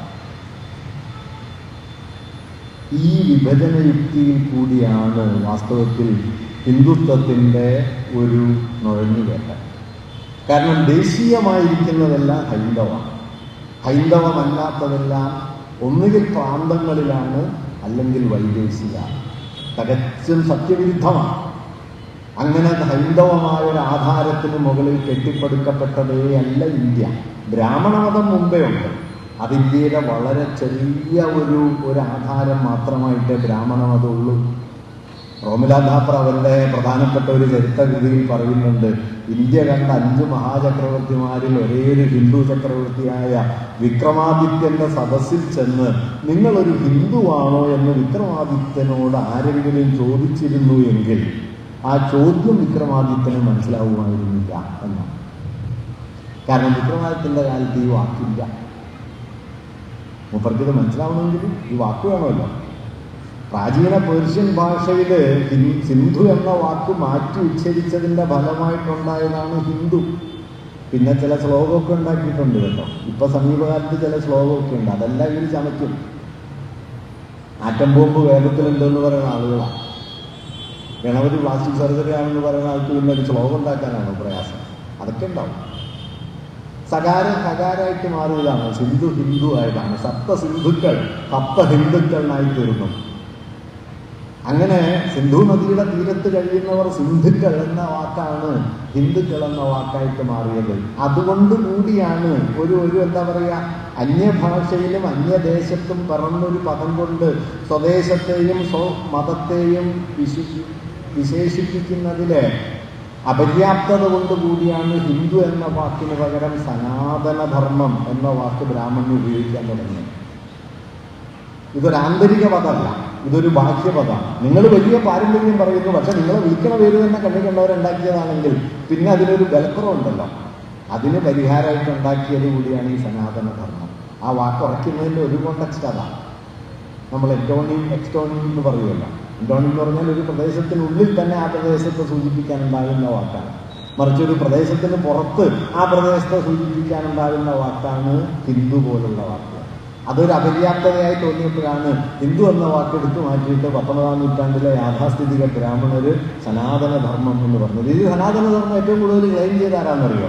മഹാരാഷ്ട്രയിലെ ചിത്പാവൻ ബ്രാഹ്മണരാണ്. അവർ സ്വയം സനാതനികൾ എന്ന് പ്രഖ്യാപിച്ചവരാണ്. ആ സനാതനികളിൽപ്പെട്ട പ്രധാനപ്പെട്ട ഒരാളാണ് സവർക്കർ, ഗാന്ധി വധക്കേസിൽ 9-ാം പ്രതി. വേറൊരാളാണ് ഗോഡ്സെ, 1-ാം പ്രതി. വേറൊരാളാണ് നാരായണ ആപ്തെ, ഗാന്ധി വധക്കേസിലെ 2-ാം പ്രതി. സനാതനികൾ ഇന്ത്യക്ക് നൽകിയ ഏറ്റവും പ്രധാനപ്പെട്ട സംഭാവനയുടെ പേരാണ് ഞാനീ പറഞ്ഞത്. അതുകൊണ്ട് ഇന്ത്യൻ ഭൂതകാലം എന്ന് പറയുന്നത് വാസ്തവത്തിൽ മതത്തിൻ്റെ അക്കൗണ്ടിലൊന്നും നിൽക്കുന്നതല്ല. ഏതെല്ലാം ധാരകൾ വന്നു, അതിൻ്റെ മുഴുവൻ ചരിത്രം പറഞ്ഞാൽ എത്രയോ വർഷങ്ങൾ, മണിക്കൂറുകൾ പറയാൻ പറ്റും. കാരണം പലതും വന്നു കയറുന്നു. ഇപ്പൊ ബുദ്ധമതത്തിന്റെ തകർച്ചയ്ക്ക് ശേഷം ബ്രാഹ്മണ മതം പിന്നീട് അധികാരത്തിൽ ഉറയ്ക്കുന്നത് ഗുപ്തകാലത്താണ്. ബുദ്ധമതം പുഷ്യമിത്രസിംഗന്റെ കാലത്തോടെ പതുക്കെ ക്ഷീണിതമായി. BC അവസാന നൂറ്റാണ്ടുകൾ, അശോകന് ശേഷം BC 4 മുതൽ BC 2-3 വരെയുള്ള 3-2 വരെയുള്ള നൂറ്റാണ്ടുകൾ കഴിഞ്ഞാൽ BC 1-ാം നൂറ്റാണ്ടോടെ ബുദ്ധമതം ക്ഷീണിതമാവാൻ തുടങ്ങി. ഈ ഘട്ടത്തിലാണ് ഇന്ത്യയിലേക്ക് പലവിധ പാരമ്പര്യങ്ങൾ വരുന്നത്. ശാകന്മാർ വരുന്നു, കുശാനന്മാർ വരുന്നു, ഇൻഡോ പാർഥിയന്മാർ വരുന്നു, ബാക്ട്രിയൻ ഗ്രീസുകാർ വരുന്നു. പലരും കൊണ്ടുവരുന്നു. ഇവർ കൊണ്ടുവന്ന പാരമ്പര്യങ്ങളൊക്കെ ഇന്ത്യയിൽ കൂടിക്കലർന്നു. നമ്മുടെ ശകവർഷം ഉണ്ടാക്കുന്ന കനിഷ്കൻ പുറത്തുനിന്ന് വന്ന ഒരു പാരമ്പര്യത്തിൽ പറന്ന രാജാവാണ്. അതെല്ലാം ഇന്ത്യയുടെ സ്വാഭാവിക പാരമ്പര്യങ്ങളായി. ഞാൻ കൗതുകത്തിന് എപ്പോഴും പറയാറുള്ള ഒരു വലിയ തമാശ കൂടി പറയാം. അപ്പം നമ്മൾ കേരളീയ സദ്യ എന്ന് പറയുമല്ലോ. കേരളത്തിന് പുറത്തു നിന്ന് പല കാലങ്ങളിലായി വന്നുകൂടിയ വിഭവങ്ങളും കറിക്കൂട്ടുകളും മാറ്റിക്കഴിഞ്ഞാൽ കേരളീയ സദ്യയിൽ പിന്നെ എന്ത് ബാക്കിയുണ്ടാവുമെന്ന് ചോദിച്ചാൽ ഇല ബാക്കിയുണ്ടാവും, വേറൊന്നും ഉണ്ടാവില്ല. സദ്യനപ്പുറത്തു നിന്നും കടലിനപ്പുറത്തു നിന്നും ഒക്കെ പല കാലങ്ങളിൽ വന്നു ചേർന്ന് ഒരുക്കി കൂട്ടിയിട്ടാണ് ഈ സദ്യ വിളമ്പുന്നത്. പണ്ട് കേസരി വിജയമാഷ് പറയും, അമ്പിളി നമ്മുടെ മാനത്താണ് ഉദിച്ചത് എന്ന് പറയാൻ എല്ലാവർക്കും അവകാശമുണ്ട്. എപ്പോൾ വരെ? അപ്പുറത്തെ പറമ്പിൽ പോയി നോക്കുന്നത് വരെ. അപ്പുറത്തെ പറമ്പിൽ പോയി നോക്കിയാൽ അവിടെയും കണ്ടെന്ന് ഉദിച്ചിട്ടുണ്ടാവും. നോക്കാതിരിക്കുന്നതിൻ്റെ പേരാണ് ഈ രാജ്യസ്നേഹം. അത്രയേ ഉള്ളൂ. അല്ലാതെ മനുഷ്യവംശത്തിന് എന്ത് രാജ്യം? മനുഷ്യവംശമാണ്. നിങ്ങൾ കയ്യിൽ കെട്ടുന്ന വാച്ചിൽ 6000 കൊല്ലം മുമ്പുള്ള സുമേറിയൻ സംഖ്യാസമ്പ്രദായമുണ്ട്. നിങ്ങളുടെ ആഴ്ചക്കണക്കിൽ സുമേറിയക്കാരുണ്ടാക്കിയ 7 ദിവസമുള്ള ആഴ്ചയുണ്ട്. 12 മാസം സുമേറിയക്കാരുണ്ടാക്കിയതാണ്. മെസപ്പൊട്ടോമിയയിലെ മൺകുടങ്ങൾ നോക്കിയാൽ നിങ്ങളുടെ വീട്ടിലെ പൂജയുടെ അതേ ആകാരത്തിലുള്ള മൺകുടങ്ങൾ മെസപ്പൊട്ടോമിയയിൽ നിന്ന് നമുക്ക് കിട്ടും. മനുഷ്യവംശം പങ്കുവെച്ചുകൊണ്ടേയിരിക്കുന്നു. അല്ലാതെ ഇവിടെ പറന്ന് ഇവിടെ തന്നെ വളർന്ന് ഇവിടെ തന്നെ വലുതായി ഇവിടെ തന്നെ നിലനിൽക്കുന്ന ഒന്നുമില്ല മനുഷ്യന്. മനുഷ്യൻ എന്ന് പറയുന്നതിന് അടിസ്ഥാനപരമായൊരു വലിയ കൊടുക്കൽ വാങ്ങലാണ്, സഹസ്രാബ്ദങ്ങളിലെ കൊടുക്കൽ വാങ്ങലാണ്. അതിനിടയിൽ അതിരുകൾ ഇങ്ങനെ വന്നും പോയിരിക്കും. നോക്കൂ, അശോകന്റെ ശിലാശാസനങ്ങളിൽ ഒന്നിൽ അശോകൻ തൻ്റെ രാജ്യത്തിന് പുറത്തുള്ള വിദേശികളെ കുറിച്ച് പറയുമ്പോൾ ദക്ഷിണ ഭാഗത്തെ 2 വിഭാഗങ്ങളെ കുറിച്ച് പറയുന്നുണ്ട്. ഒന്ന് സിംഹള, 2 കേരളപുത്ര. കേരളീയർ കേട്ടോ, വിദേശിയ. മുപ്പര പഞ്ചായത്തിൽ ഇത് കേട്ടിട്ടില്ല. ഇന്ന് അശോകൻ നമ്മുടെ പാരമ്പര്യത്തിന്റെ ഭാഗമായി സിംഹൾ ഒരു വിദേശിയാണ്. അശോകന്റെ കാലത്തെ പ്രധാനപ്പെട്ട പ്രദേശങ്ങളിലൊന്നാണ്, സാമ്രാജ്യത്തിലെ പ്രധാനപ്പെട്ട പ്രദേശങ്ങളിലൊന്നാണ് ഗാന്ധാരം. ഗാന്ധാരത്തിൽ നിന്നാണ് ഗാന്ധാരി വന്നത് മഹാഭാരതത്തിൽ. ഇന്ന് ഗന്ധഹാർ അഫ്ഗാനിസ്ഥാനിലാണ്. അതുകൊണ്ട് മഹാഭാരതം എന്ന് സങ്കല്പിച്ചാൽ അഫ്ഗാൻ വരെ പോകും. സിന്ധു നദീ നാഗരികത എന്ന് സങ്കല്പിച്ചാൽ പാകിസ്ഥാനിലേക്ക് പോകും. ഈ അതിലൊന്നും നിൽക്കില്ല. അതിലൊക്കെ കാലത്തിൽ ഇങ്ങനെ വന്നുമായും മനുഷ്യർ തുടരും. ഈ തുടർച്ചയുടെ കഥയ്ക്ക് പകരം അതിർത്തിക്കകത്തുള്ളൊരു കൃത്രിമ ഭൂതകാലത്തെയും ആ ഭൂതകാലത്തിന്റെ മതവൽക്കരണത്തെയും ഉറപ്പിച്ചെടുത്തതാണ് വാസ്തവത്തിൽ സാമ്രാജ്യത്വ ശക്തികൾ ഇന്ത്യയോട് ചെയ്ത കൊടിയ വിനാശങ്ങളിലൊന്ന്. ആ സങ്കല്പത്തെ ഇന്ത്യയിൽ ഏറ്റവും കൂടുതൽ ഏറ്റെടുത്ത് കൊണ്ട് നടക്കുന്നത് ഹിന്ദുത്വവാദികളാണ്. വാസ്തവത്തിൽ സാമ്രാജ്യത്തിന്റെ പിണിയാളുകളെന്ന് 100% വിളിക്കാവുന്നത് ഈ വർഗീയവാദികളാണ്. കാരണം ഇന്ത്യയുടെ ഭൂതകാലം കേവല മതത്തിൻ്റെതാണ് എന്ന് ആദ്യം പറഞ്ഞത് ബ്രിട്ടീഷ് ഹിസ്റ്റോറിയന്മാരാണ്. 1828 ജെയിംസ് ബെഞ്ചിന്റെ പുസ്തകം വരുന്നു, ഹിസ്റ്ററി ഓഫ് ബ്രിട്ടീഷ് ഇന്ത്യ. 12ാം നൂറ്റാണ്ട് വരെയുള്ള ഇന്ത്യ ഹൈന്ദവ ഇന്ത്യയാണ് എന്നയാൾ അതിലെഴുതി. ആ ഹൈന്ദവ ഇന്ത്യ എന്നയാൾ വിളിച്ച കാലത്താണ് ബുദ്ധൻ ജനിച്ചത്. അക്കാലത്താണ് വർദ്ധമാന മഹാവീരൻ ജനിച്ചത്. അക്കാലത്താണ് ശാകന്മാരും കുശാനന്മാരും ഇൻഡോ പാർത്യന്മാരും ഒക്കെ ഇന്ത്യയിലേക്ക് വന്നത്. അവരുണ്ടാക്കിയ പാരമ്പര്യങ്ങൾ ഇന്ത്യയിൽ പ്രവർത്തിച്ചത്. അതിൽ ചിലതൊക്കെ ഇന്ന് ഒന്നാന്തരം ഹിന്ദു പാരമ്പര്യമായിട്ട് സങ്കല്പിക്കപ്പെടുന്നുണ്ട്. ഈ ജ്യോതിഷം ഉണ്ടല്ലോ, ജ്യോതിഷത്തിന്റെ ബേസിക് ടെക്സ്റ്റാണ് വരാഹമിഹിരന്റെ ഹോരാശാസ്ത്രം. ഹോര എന്നുള്ള പദം HOUR അവർ എന്ന ഇംഗ്ലീഷ് പദത്തിന്റെ തദ്ഭവമാണ്. അതിന്റെ സമാന്തര പദമായിട്ട് സംസ്കൃതത്തിൽ ഉറച്ച പദമാണ് ഹോര. വാസ്തവത്തിൽ ഇന്ത്യൻ ജ്യോതിശാസ്ത്രത്തിൽ ഫലഭാഗമില്ല, ഗണിതഭാഗമേ ഉള്ളൂ. കാലാവസ്ഥയെയും സൂര്യചന്ദ്രന്മാരുടെ ചലനങ്ങളെയും ആകാശഗോളങ്ങളുടെ ചലനപഥങ്ങളെയും ഒക്കെ നോക്കിക്കണ്ട് നിരീക്ഷിച്ച് അതിനെ കണക്കൂട്ടിയെടുത്ത് കാലാവസ്ഥയ്ക്കും പഞ്ചാംഗത്തിനും വേണ്ടി അതിൻ്റെ ക്രമങ്ങൾ ഉണ്ടാക്കുന്ന ജ്യോതിശാസ്ത്രത്തിൻ്റെ വിപുല പാരമ്പര്യമാണ് ഇന്ത്യൻ ജ്യോതിശാസ്ത്രത്തിൻ്റെ ആധാരം. അതിനടിത്തറയ്ക്ക് ഒരുക്കിയൊരു ടെക്സ്റ്റായിരുന്നു കേരളത്തിൽ നിന്ന് പുറപ്പെട്ടതെന്ന് കരുതുന്ന ആര്യഭടന്റെ ആര്യഭടീയം. പക്ഷെ ഈ പാരമ്പര്യത്തിലേക്ക് അലക്സാണ്ടറുടെ കൂടെ ഇന്ത്യയിലേക്ക് വന്ന ഗ്രീക്ക് ജ്യോതിഷികൾ ഫലഭാഗത്തെ കൂട്ടിച്ചേർത്തു. ഗ്രീക്ക് ജ്യോതിശാസ്ത്രത്തിൽ ഫലഭാഗം, പ്രവചനം വളരെ പ്രധാനമായിരുന്നു. ആ ഗ്രീക്ക് ജ്യോതിഷികളാണ് ഇന്ത്യൻ ജ്യോതിശാസ്ത്രത്തിലേക്ക് ഈ പ്രവചന ഭാഗത്തെ കൂട്ടിച്ചേർക്കുകയും ഇന്ത്യൻ ജ്യോതിശാസ്ത്രത്തെ ജ്യോതിഷമാക്കി മാറ്റുകയും ചെയ്തത്. ഇന്നിപ്പോൾ എന്താ തമാശ എന്ന് പറഞ്ഞു കഴിഞ്ഞാൽ ജ്യോതിശാസ്ത്രം പാശ്ചാത്യമായി തീർന്നു, ജ്യോതിഷം ഭാരതീയമായി തീർന്നു. ഇത്രയേ ഉള്ളൂ വാസ്തവത്തിൽ ഇതിനൊക്കെ. ഇങ്ങനെ കലർന്ന് ഞാനിത് ശരിയോ തെറ്റൊന്നും പദ്യമായിട്ട് പറയാൻ തുടങ്ങിയല്ല, കലർപ്പാണ് ചരിത്രം.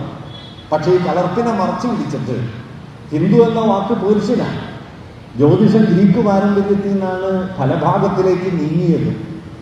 നമ്മുടെ സംഗീതം, നമ്മുടെ സാഹിത്യം, ഇതിലൊക്കെ എത്രയെത്രയോ പാരമ്പര്യങ്ങളുണ്ട്. ഹിന്ദുസ്ഥാനി, കഥക്ക് പോലുള്ള സംഗീത രൂപങ്ങൾ പേർഷ്യൻ പാരമ്പര്യത്തിൽ നിന്ന് വന്നതാണ്. ഇതൊക്കെ ഇന്ത്യയുടെ മഹത്തായ പാരമ്പര്യം. അതിനെ മുഴുവൻ ഹിന്ദുത്വത്തിൻ്റെ യുക്തിയിലേക്ക് കൊണ്ടുവന്നു. ഞാനൊരു കാര്യം കൂടി പറഞ്ഞ് ഈ ഭാഗം നിർത്താം. മഹാഭാരതത്തിൽ ഇന്ത്യയിലുണ്ടായ ആദ്യത്തെ വിവർത്തനം ഏതാണെന്നറിയാം? ഒരു ഇന്ത്യൻ ഭാഷയിലേക്കുമല്ല, സമ്പൂർണ്ണ മഹാഭാരതം വിവർത്തനം ചെയ്യപ്പെട്ടത് ഇന്ത്യൻ ഭാഷയിലേക്ക് അല്ല. ആദ്യമായി 18ാം നൂറ്റാണ്ടിൽ പേർഷ്യൻ ഭാഷയിലേക്ക് അക്ബറാണ് ജനിച്ചത്. ജസ്മനാമ, റസംനാമ എന്ന പേര്. പേർഷ്യനും സംസ്കൃതം അറിയുന്ന ആരും കൊട്ടാരത്തിലില്ലാത്തത് കൊണ്ട് സംസ്കൃതത്തിൽ നിന്ന് ഹിന്ദിയിലേക്ക് വിവർത്തനം ചെയ്യിച്ച് ആ ഹിന്ദിയിൽ നിന്ന് പേർഷ്യനിലേക്ക് വിവർത്തനം ചെയ്തു. അത് കൈപ്പട കൊണ്ട് എഴുതി തയ്യാറാക്കി, കാലിഗ്രാഫിക്കായിട്ട് എഴുതി തയ്യാറാക്കി. അതിൽ അതിസുന്ദരമായ ചിത്രങ്ങൾ വരച്ചു. മുഗൾ മിനിയേച്ചറിന്റെ ഏറ്റവും മഹനീയമായ മാതൃകകൾ റസംനാമയുടെ കൈയെഴുത്ത് കോപ്പിയിലാണ്. ഇന്ന് ജയ്പൂരിലുണ്ടത്. അത് കഴിഞ്ഞ് എത്രയോ കാലം കഴിഞ്ഞിട്ടാണ് ഇംഗ്ലീഷിലൊരു വിവർത്തനം ഉണ്ടായത്. അതിനും എത്രയോ ശേഷമാണ് സമ്പൂർണ്ണ വിവർത്തനങ്ങൾ മലയാളത്തിലടക്കം ഉണ്ടായത്. അതുകൊണ്ട് മഹാഭാരതത്തിന്റെ പൂർണ്ണ പാരമ്പര്യത്തിൽ അക്ബർക്ക് അവകാശമുണ്ട്. ഉപനിഷത്ത് പേർഷ്യൻ ഭാഷയിലേക്കും ലോകത്തിലേക്കും കൊണ്ടുപോയത് ഒരു ഹിന്ദുവല്ല, ദാരാ ഷുക്കോവ് എന്ന ഷാജഹാന്റെ മകനാണ്. അയാളാണ് അത് ട്രാൻസ്ലേറ്റ് ചെയ്തത്. അയാളാണ് ലോകത്തിലേക്ക് എത്തിച്ചത്. അവിടെ നിന്നാണ് ലോക ഉപനിഷത്തിനെ കണ്ടത്. ഇങ്ങനെ കൈമറിഞ്ഞു വരുന്ന പാരമ്പര്യങ്ങളുടെ ഒരു മഹാശൃംഖലയ്ക്ക് മുകളിൽ ബ്രാഹ്മണ്യത്തിന്റെ ഏകാധികാരത്തെ സ്ഥാപിച്ചു കൊടുക്കുന്ന നിലയ്ക്ക് 12ാം നൂറ്റാണ്ട് വരെയുള്ള ഇന്ത്യൻ ഭൂതകാലത്തെ ഹൈന്ദവമെന്ന് വിളിച്ച് അതിൻ്റെ മുകളിൽ ബ്രാഹ്മണാധികാരം ഉറപ്പിച്ചത് ബ്രിട്ടീഷ് ചരിത്രകാരനായ ജെയിംസ് മില്ലും പിന്നെ മൂപ്പരുടെ പിന്നാലെ വന്ന സാമ്രാജ്യ ചരിത്രകാരന്മാരുമാണ്. ആ ചരിത്രയുക്തിയെ ഒന്നാമതേറ്റെടുത്തത് ഹിന്ദുത്വവാദികളാണ്. അതിനെ ചെറുക്കാൻ അക്കാലത്ത് ശ്രമിച്ച ഒരാൾ നെഹ്റുവായിരുന്നു. അതുകൊണ്ടാണ് നെഹ്റു ഡിസ്കവറി ഓഫ് ഇന്ത്യ എന്നുള്ള പുസ്തകം എഴുതിയത്. ദേശീയവാദികളെന്ന് നമ്മൾ കരുതുന്ന മറ്റു പല ചരിത്രകാരന്മാരും ഈ ഭൂതകാലത്തിന്റെ ഹിന്ദുവൽക്കരണത്തോട് മൗനം പാലിച്ചു. കുറച്ചുപേരല്ലാതെ എതിർക്കാൻ ശ്രമിച്ചു. താരാചന്ദിനെ പോലെ, ഇർഫാൻ ഹബീബിന്റെ പിതാവ് മുഹമ്മദ് ഹബീബിനെ പോലെയൊക്കെയുള്ള ആദ്യകാലത്തെ ചില കുറച്ചുപേർ ഇതിനെ ചെറുക്കാൻ ശ്രമിച്ചെങ്കിലും ദേശീയവാദികളിൽ ഭൂരിപക്ഷം ഹിന്ദുത്വത്തിന്റെ യുക്തിയോട് ചേർന്നാണ് നിന്നത്. അത് R.C. Majumdar, R.K. Mukherjee, K.P. Jaiswal, അക്കാലത്തെ മഹാപ്രതാപികളായ ചിത്രകാരന്മാർ. ഞാനിവരൊന്നും മോശമാണെന്ന് പറയല്ല കേട്ടോ. K.P. ജയ്സ്വാൾ ബ്രിട്ടീഷുകാർക്കെതിരെ നിലപാടെടുത്ത് കൽക്കട്ട സർവകലാശാലയുടെ വൈസ് ചാൻസലറായിരിക്കെ പുറത്താക്കപ്പെട്ട ആളാണ്. സ്വാതന്ത്ര്യ സമരത്തിൽ അങ്ങനെ പങ്കെടുത്ത ആളാണ്. പക്ഷേ പൊസിഷനിൽ ഈ അപകടം ഉണ്ടായി. അത് ഇന്ത്യൻ ഭൂതത്തെ മുഴുവൻ ഹിന്ദുവൽക്കരിച്ചു. ആ ഹിന്ദുവൽക്കരണത്തിനെതിരെ നിലപാടെടുത്ത ചരിത്രകാരന്മാർക്ക് കാര്യമായ ഇടം കിട്ടിയില്ല.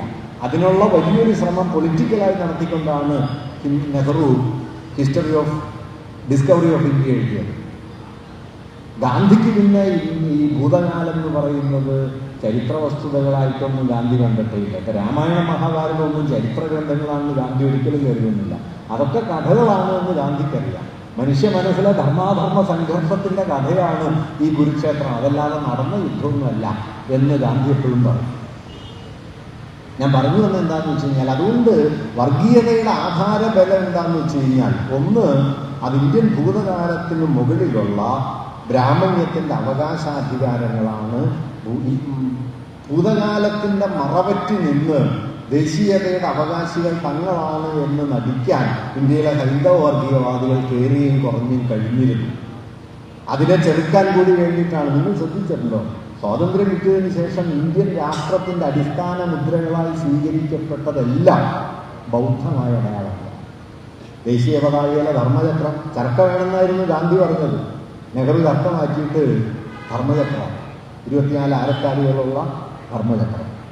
ബൗദ്ധ പാരമ്പര്യം, അശോകസ്തംഭം, സത്യമേവ ജയതേ, അഹിംസാ പരമോ ധർമ്മ, ഇതെല്ലാം ഹിന്ദുമതത്തിന് പകരം, ബ്രാഹ്മണ മതത്തിന് പകരം ഇതിനെയെല്ലാം ബൗദ്ധമായൊരു പാരമ്പര്യത്തിൽ നിന്ന് കണ്ടെടുത്ത് ബ്രാഹ്മണ്യത്തിൻ്റെ ജാതി വർണ്ണ വ്യവസ്ഥക്കെതിരെ, അതിൻ്റെ ഹിംസാത്മക രൂപത്തിനെതിരെ ബൗദ്ധമായൊരു ബദൽ പാരമ്പര്യത്തെ ഉയർത്തിക്കൊണ്ടുവരാനായിട്ട് വാസ്തവത്തിൽ ദേശീയ പ്രസ്ഥാനത്തിൻ്റെ പിന്തല തട്ടിൽ നെഹ്റു ചില ശ്രമങ്ങൾ നടത്തുന്നുണ്ട്. ആ ശ്രമങ്ങൾക്കൊന്നും ഫലമുണ്ടായി എന്ന് ഞാൻ പറയല്ല. എന്ന ഗ്രന്ഥത്തിന്റെ തുടക്കത്തിൽ നിങ്ങൾക്ക് ഈ സനാതനം എന്ന വാക്ക് കാണാം. സനാതനം എന്ന വാക്കിനെ അദ്ദേഹം വിശദീകരിക്കുന്നത് ഒരു മതമെന്ന നിലയിൽ ആരാലും സൃഷ്ടിക്കപ്പെടാത്തതും വേദങ്ങൾക്ക് പരമപ്രാമാണ്യമുള്ളതും ജാതിയെ അടിസ്ഥാന സാമൂഹ്യ സംവിധാനമായി നിലനിർത്തുന്നതുമായ മതം എന്ന് പറഞ്ഞിട്ടാണ്. അദ്ദേഹം ഇതൊന്നും ഉദ്ദേശിച്ച് എഴുതിയതല്ല, വളരെ മുമ്പ് എഴുതിയൊരു കൃതിയാണ്. എങ്കിലും ഈ സനാതനം എന്ന സങ്കല്പത്തിൽ നിലീനമായി കിടക്കുന്ന അടിസ്ഥാനപരമായ 3 ആശയങ്ങളെയും അദ്ദേഹം ആദ്യ വാക്യത്തിൽ തന്നെ വിശദീകരിക്കുന്നുണ്ട്. ഞാനിത് പറയാൻ കാരണം എന്താണെന്ന് വെച്ച് കഴിഞ്ഞാൽ, 19ാം നൂറ്റാണ്ടിൽ സനാതനധർമ്മം എന്നതിനെ മുൻനിർത്തി ഒരു വലിയ വ്യവഹാരം ഉയർന്നു വരുന്നത് 2 സന്ദർഭങ്ങളിലാണ്. ഒന്ന്, മിഷണറിമാരുടെ നേതൃത്വത്തിലുള്ള മതപരിവർത്തന ശ്രമങ്ങൾ ഇന്ത്യയിലെ പരമ്പരാഗത മതജീവിതത്തെ വലിയ തോതിൽ അലോസരപ്പെടുത്തുകയും മതപരിവർത്തനം എന്നത് തന്നെ വലിയ ഒരു പ്രമേയമായി ഉയർന്നു വരികയും ചെയ്യുന്ന ഘട്ടമാണ്. 2, മതത്തിനകത്ത് പരിഷ്കരണവാദികൾക്ക് ശക്തി കിട്ടുകയും മതത്തിൻ്റെ യാഥാസ്ഥിതിക മൂല്യങ്ങൾ വെല്ലുവിളിക്കപ്പെടുകയും ചെയ്യുന്ന ഘട്ടമാണ്. ഇതിനെതിരെയുള്ള യാഥാസ്ഥിതികമായ മതബോധത്തിൻ്റെ ഒരു അവതരണ യുക്തി എന്ന നിലയിലാണ് സനാതനധർമ്മം എന്ന സംയോജിതമായ പദം ഉയർന്നു വരുന്നത്. വാസ്തവത്തിൽ ആ പ്രയോഗത്തിന് കുറെ കൂടി പഴക്കമുണ്ട്. കുറെ കൂടിയെന്നല്ല, വളരെയധികം പഴക്കമുണ്ട്. ബുദ്ധമതത്തിലാണ് ധർമ്മോ സനാതന, ധർമ്മം എന്നല്ല ബുദ്ധമതം ധമ്മം എന്നാണ് പറയുക. പാലിയിലെ ധമ്മമാണ്. ധമ്മോ സനാതന എന്ന് ബുദ്ധമതം ആദ്യം പറയുന്നത് ബുദ്ധമതത്തിലെ അടിസ്ഥാന ത്രിപിടകങ്ങൾ എന്നറിയപ്പെടുന്ന ഗ്രന്ഥ സമുച്ചയത്തിലെ സുത്തപിടകത്തിലെ സുഭാഷിത സുത്തം എന്ന് പറയുന്ന ഒരു സൂക്തത്തിലാണ് ധമ്മോ സനാതന എന്ന പ്രയോഗം ആദ്യം വരുന്നത്. അത് BC 6-ാം നൂറ്റാണ്ടിലോ മറ്റോ ആണ്. ബുദ്ധന്റെ സാരോപദേശങ്ങളെ പിൽക്കാലത്ത് ക്രോഡീകരിച്ച് ബുദ്ധമതത്തിന്റെ അടിസ്ഥാന ഗ്രന്ഥങ്ങളായി മാറിയതാണ് വിനയപിടകം, സുത്തപിടകം, അഭിധമ്മ പിടകം എന്നീ 3 പിടകങ്ങൾ. അതിലെ 2ാമത്തേതിലാണ് ഈ പ്രയോഗം ഉള്ളത്. പക്ഷെ അവിടെ സനാതനമായ ധർമ്മം എന്നതിൻ്റെ അർത്ഥം എറ്റേണൽ വാല്യൂസ്, ശാശ്വതമായ മൂല്യങ്ങൾ. ബുദ്ധമതം ചില അടിസ്ഥാന മൂല്യങ്ങളെ ഉയർത്തിപ്പിടിക്കുന്നുണ്ട്. ബുദ്ധമതത്തിൽ ദൈവമില്ല, ബുദ്ധമതത്തിൽ ആത്മാവില്ല, അനാത്മവും നിരീശ്വരവുമാണ് ബുദ്ധമതം. അത് പക്ഷേ ശാശ്വതമായ ധർമ്മം എന്ന നിലയിൽ 3-4 മൂല്യങ്ങളെ ഉയർത്തിപ്പിടിക്കും. ബുദ്ധമതത്തിൽ അത് ബ്രഹ്മവിഹാരങ്ങൾ എന്നറിയപ്പെടും. 4 ബ്രഹ്മവിഹാരങ്ങൾ: മൈത്രി, കരുണ, മുദിതം, ഉപേക്ഷ. ഈ 4 ബ്രഹ്മവിഹാരങ്ങളും 10 പാരമിതങ്ങളും, പരമാവസ്ഥകൾ എന്നർത്ഥത്തിൽ 10 പാരമിതങ്ങളും ഒക്കെ ബുദ്ധമതത്തിലുണ്ട്. അത്തരത്തിലുള്ള മൂല്യങ്ങളെ, അതിൻ്റെ വിശദാംശങ്ങളല്ല ഞാനിവിടെ പറയാൻ ആഗ്രഹിക്കുന്നത്, അത്തരത്തിലുള്ള മൂല്യങ്ങളെ ശാശ്വതങ്ങളായ, ഏത് കാലത്തും കാലദേശ ഭേദങ്ങൾ കൂടാതെ ലോകമെമ്പാടും നിലനിൽക്കാൻ യോഗ്യമായ മൂല്യങ്ങൾ എന്ന നിലയിൽ ആണ് ബുദ്ധമതം ധർമ്മോ സനാതന എന്ന് പറയുന്നത്. ആ ധർമ്മം സനാതനം എന്ന അർത്ഥമേ അല്ല വാസ്തവത്തിൽ പിൽക്കാലത്ത് ബ്രാഹ്മണ്യം ആ പദം ഉപയോഗിക്കുമ്പോൾ ഉള്ളത്. ബ്രാഹ്മണ്യത്തെ സംബന്ധിച്ച് സനാതനം എന്ന സങ്കല്പം വേദതത്വങ്ങളുടെ സനാതനത്വമാണ്. വേദതത്വങ്ങളാകട്ടെ സംശയരഹിതമായും ജാതി വർണ്ണ വ്യവസ്ഥയെ ദൃഢീകരിക്കുന്ന ഒന്നാണ്. ഋഗ്വേദത്തെ നിങ്ങൾ മൺബാറ്റം പറഞ്ഞു, പഞ്ചാബിൽ ഞങ്ങളുടെ സൈന്യത്തിൽ 60,000-ത്തിലധികം പട്ടാളക്കാരുണ്ടായിരുന്നു. എന്നിട്ടും പഞ്ചാബിൽ 10,000-കണക്കിന് പേർ കൊല്ലപ്പെട്ടു. കൽക്കട്ടയിൽ ഞങ്ങളുടെ സൈന്യത്തിൽ ഒരേ ഒരാൾ മാത്രമേ ഉണ്ടായിരുന്നുള്ളൂ.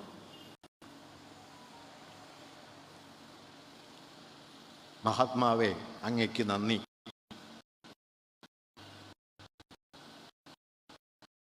പിന്നീട് അറിയപ്പെട്ടത് കൽക്കട്ട എന്നാണ്. സി രാജഗോപാലാചാരി പിന്നീട് അതേക്കുറിച്ച് പറയുന്നുണ്ട്. ഗാന്ധി പല അത്ഭുതങ്ങളും ചെയ്തിട്ടുണ്ട്. പക്ഷേ ഒരത്ഭുതവും കൽക്കട്ടയിലെ നിരാഹാരത്തോളം വരില്ല. തമ്മിൽ കൊന്നൊടുക്കാനായിട്ട് ആയുധമെടുത്ത് പൈശാചികമായ വീര്യത്തോടെ മുഖാമുഖം നിൽക്കുന്ന ലക്ഷക്കണക്കിന് മനുഷ്യരെ 50 റാത്തൽ തൂക്കമില്ലാത്തൊരു മനുഷ്യൻ, 78 വയസ്സ് കഴിഞ്ഞൊരു മനുഷ്യൻ നിരാഹാരം കൊണ്ട് പിടിച്ചു കെട്ടി എന്നത് വാസ്തവത്തിൽ ചരിത്രത്തിൽ നിങ്ങൾക്ക് വേറെ കാണാൻ കഴിയാത്ത ഒരു ശ്രമമാണ്. ഒരു ബ്രിട്ടീഷ് പത്രപ്രവർത്തകൻ അന്ന് കൽക്കട്ടയിലുണ്ട്. ആർതർ മോർ എന്നാണ് അയാളുടെ പേര്. അയാൾ ഗാന്ധിയുടെ നിരാഹാര രീതിക്കെതിരായിരുന്നു. നിരാഹാരം ഒരു തരത്തിലുള്ള ഒരു ബ്ലാക്ക് മെയിലാണ് എന്നാണ് ആർതർ മോർ കരുതിയിരുന്നത്. ഞാൻ പറഞ്ഞത് നിങ്ങൾ കേട്ടില്ലെങ്കിൽ ഞാൻ പട്ടിണി കിടന്ന് മരിക്കുമെന്ന് ഭീഷണിപ്പെടുത്തുന്നത് ജനാധിപത്യത്തിന് ചേരുന്ന ഏർപ്പാടല്ല. ജനാധിപത്യം ചർച്ച ചെയ്ത് തീരുമാനങ്ങളിലെത്തണം, അല്ലാതെ നിരാഹാരം ശരിയായൊരു വഴിയല്ല എന്ന് ഗാന്ധിയെ സമ്പൂർണ്ണമായി തള്ളിയ ഒരാളാണ് ആർതർ മോർ. 47 സെപ്റ്റംബർ 1 മുതൽ 3 വരെയുള്ള കൽക്കട്ടയിലെ നിരാഹാരം കഴിഞ്ഞപ്പോൾ ആർതർ മോർ പ്രസ്താവിക്കുന്നുണ്ട്, ഞാൻ എൻ്റെ നിലപാട് മാറ്റി. 60,000 പട്ടാളക്കാർ പഞ്ചാബിൽ വിചാരിച്ചിട്ട് നടക്കാത്ത കാര്യമാണ് ഈ 50 റാത്തൽ തൂക്കില്ലാത്ത മനുഷ്യൻ നിരാഹാരം കിടന്ന് നേടിയത്. പിന്നീട് ഗാന്ധി ഒരു നിരാഹാരം കൂടി കിടന്നു, അവസാനത്തെ നിരാഹാരം 48 ജനുവരി 13 മുതൽ 18 വരെ 5 ദിവസം. ഡൽഹി ശാന്തമാകണം. ഡൽഹി ശാന്തമാകാതെ താൻ നിരാഹാരം പിൻവലിക്കില്ല. സരോജിനി നായിഡു പറഞ്ഞു, ഇത് അക്ഷരാർത്ഥത്തിൽ മരണം വരെയുള്ള നിരാഹാരമാവും. കാരണം നിരാഹാരം കൊണ്ട് ഡൽഹിയെ ശാന്തമാക്കാൻ പറ്റില്ല എന്നാണ് എല്ലാവരും കരുതിയത്. ഗാന്ധി പക്ഷേ നിരാഹാരം കിടന്നു. 5-ാമത്തെ ദിവസം RSSും ഹിന്ദു മഹാസഭയും അടക്കം 100-ലധികം സംഘടനകൾ തയ്യാറാക്കിയ നിവേദനം ഗാന്ധിയുടെ മുമ്പിലെത്തി ഞങ്ങൾ അന്യോന്യം സംരക്ഷിക്കും, ഒരു കൊലപാതകം പോലും ഇനി ഉണ്ടാവില്ല. ആ ഉറപ്പിലാണ് 18 ഗാന്ധി നിരാഹാരം പിൻവലിക്കുന്നത്. മൗലാന അബ്ദുൽ കലാം ആസാദാണ് ഗാന്ധിക്ക് നാരങ്ങാനീര് കൊടുക്കുന്നത്. ഈ സമയത്ത് ആർതർ മോർ ഇംഗ്ലണ്ടിലാണ്. ഗാന്ധിയുടെ നിരാഹാര സമര രീതി തെറ്റാണ് എന്ന് പറഞ്ഞ ആർതർ മോർ ലണ്ടനിൽ 48 ജനുവരി 13 ഗാന്ധി നിരാഹാരം ആരംഭിച്ച അതേ സമയത്ത് ആർതർ മോറും നിരാഹാരം ആരംഭിച്ചു. 5 ദിവസം കഴിഞ്ഞ് ഗാന്ധി നിരാഹാരം പിൻവലിച്ച സമയത്താണ് അദ്ദേഹവും നിരാഹാരം പിൻവലിച്ചത്. ആർതർ മോർ നിരാഹാരം ഇരിക്കേണ്ടെന്ന് അറിഞ്ഞിട്ട് ഗാന്ധി നിരാഹാരം പിൻവലിച്ച സമയത്ത് തൻ്റെ കൂടെയുള്ള മനുവിനോട് പറയുന്നൊരു കാര്യം, ഈ ആർതർ മോറിന് ഒരു ടെലഗ്രാം അയക്കണം, ഉടനെ തന്നെ വലിയ തോതിൽ ഭക്ഷണം കഴിക്കരുത്, പതുക്കെ പതുക്കെ കഴിക്കാവുള്ളൂ എന്ന്. ഗാന്ധിക്ക് ഇത് നല്ല ശീലമാണ്. 21 ദിവസം നിരാഹാരം കിടന്ന ആളാണ്. ആർതർ മോർ ആദ്യമായിട്ട് കിടക്കുകയാണ്. അതുകൊണ്ട് ആക്രാന്തം മൂത്ത് ഭക്ഷണം കഴിച്ച് മരിച്ചു പോകരുത് എന്ന് സൗമ്യമായി ഉപദേശിക്കുന്ന ഒരു ടെലഗ്രാം ആദ്യം മൂപ്പര് ജയിക്കുന്നത് ഈ ആർതർ മോറിനെയാണ്. അപ്പോൾ ആർതർ മോർ മറുപടി അയക്കുന്നുണ്ട്, ഒരല്പം വൈൻ കഴിച്ച് ഞാൻ നിരാഹാരം ഭഞ്ജിച്ചു എന്ന്. ഞാൻ പറയുന്നത്, എങ്ങനെയാണ് ഈ രാജ്യത്തെ തിരിച്ചു പിടിച്ചത്? അത് ഇന്ത്യൻ ദേശീയതയെ മതം കൊണ്ട് നിർവചിക്കാനുള്ള ശ്രമങ്ങൾക്കെതിരെ ഇന്ത്യൻ ദേശീയതയെ മനുഷ്യരെ കൊണ്ട് നിർവഹിച്ചിട്ടാണ്. ഇന്ത്യൻ ദേശീയത എന്ന് പറഞ്ഞാൽ മധ്യകാല പ്രഭുക്കന്മാരുടെയും നാടുവാഴികളുടെയും അല്ലെങ്കിൽ ഭൂപ്രഭുക്കന്മാരുടെയും അവശിഷ്ടാധികാരങ്ങളുടെ പുനഃസ്ഥാപനമാണ് സ്വാതന്ത്ര്യം എന്ന് കരുതുന്ന മതാത്മക യുക്തിയിൽ നിന്നും, ആ യുക്തിയാണ് പഴശ്ശിയെ 1ാം സ്വാതന്ത്ര്യ സമര പോരാളിയാക്കുന്നത്. ആ യുക്തിയിലാണ് താന്തിയ തോപ്പിയും ഝാൻസി റാണിയും ഒക്കെ സ്വാതന്ത്ര്യത്തിൻ്റെ വൻ പ്രതീകങ്ങളാകുന്നത്. ഞാനിവരാരും മോശക്കാരാണെന്ന് പറയല്ല കേട്ടോ, ഇവരൊക്കെ വലിയ പോരാളികളാണ്. പക്ഷെ ദേശീയ സ്വാതന്ത്ര്യം എന്നത് ഇവരുടെ അക്കൗണ്ടിലുള്ളതല്ല. നമ്മളത് മറക്കരുത്.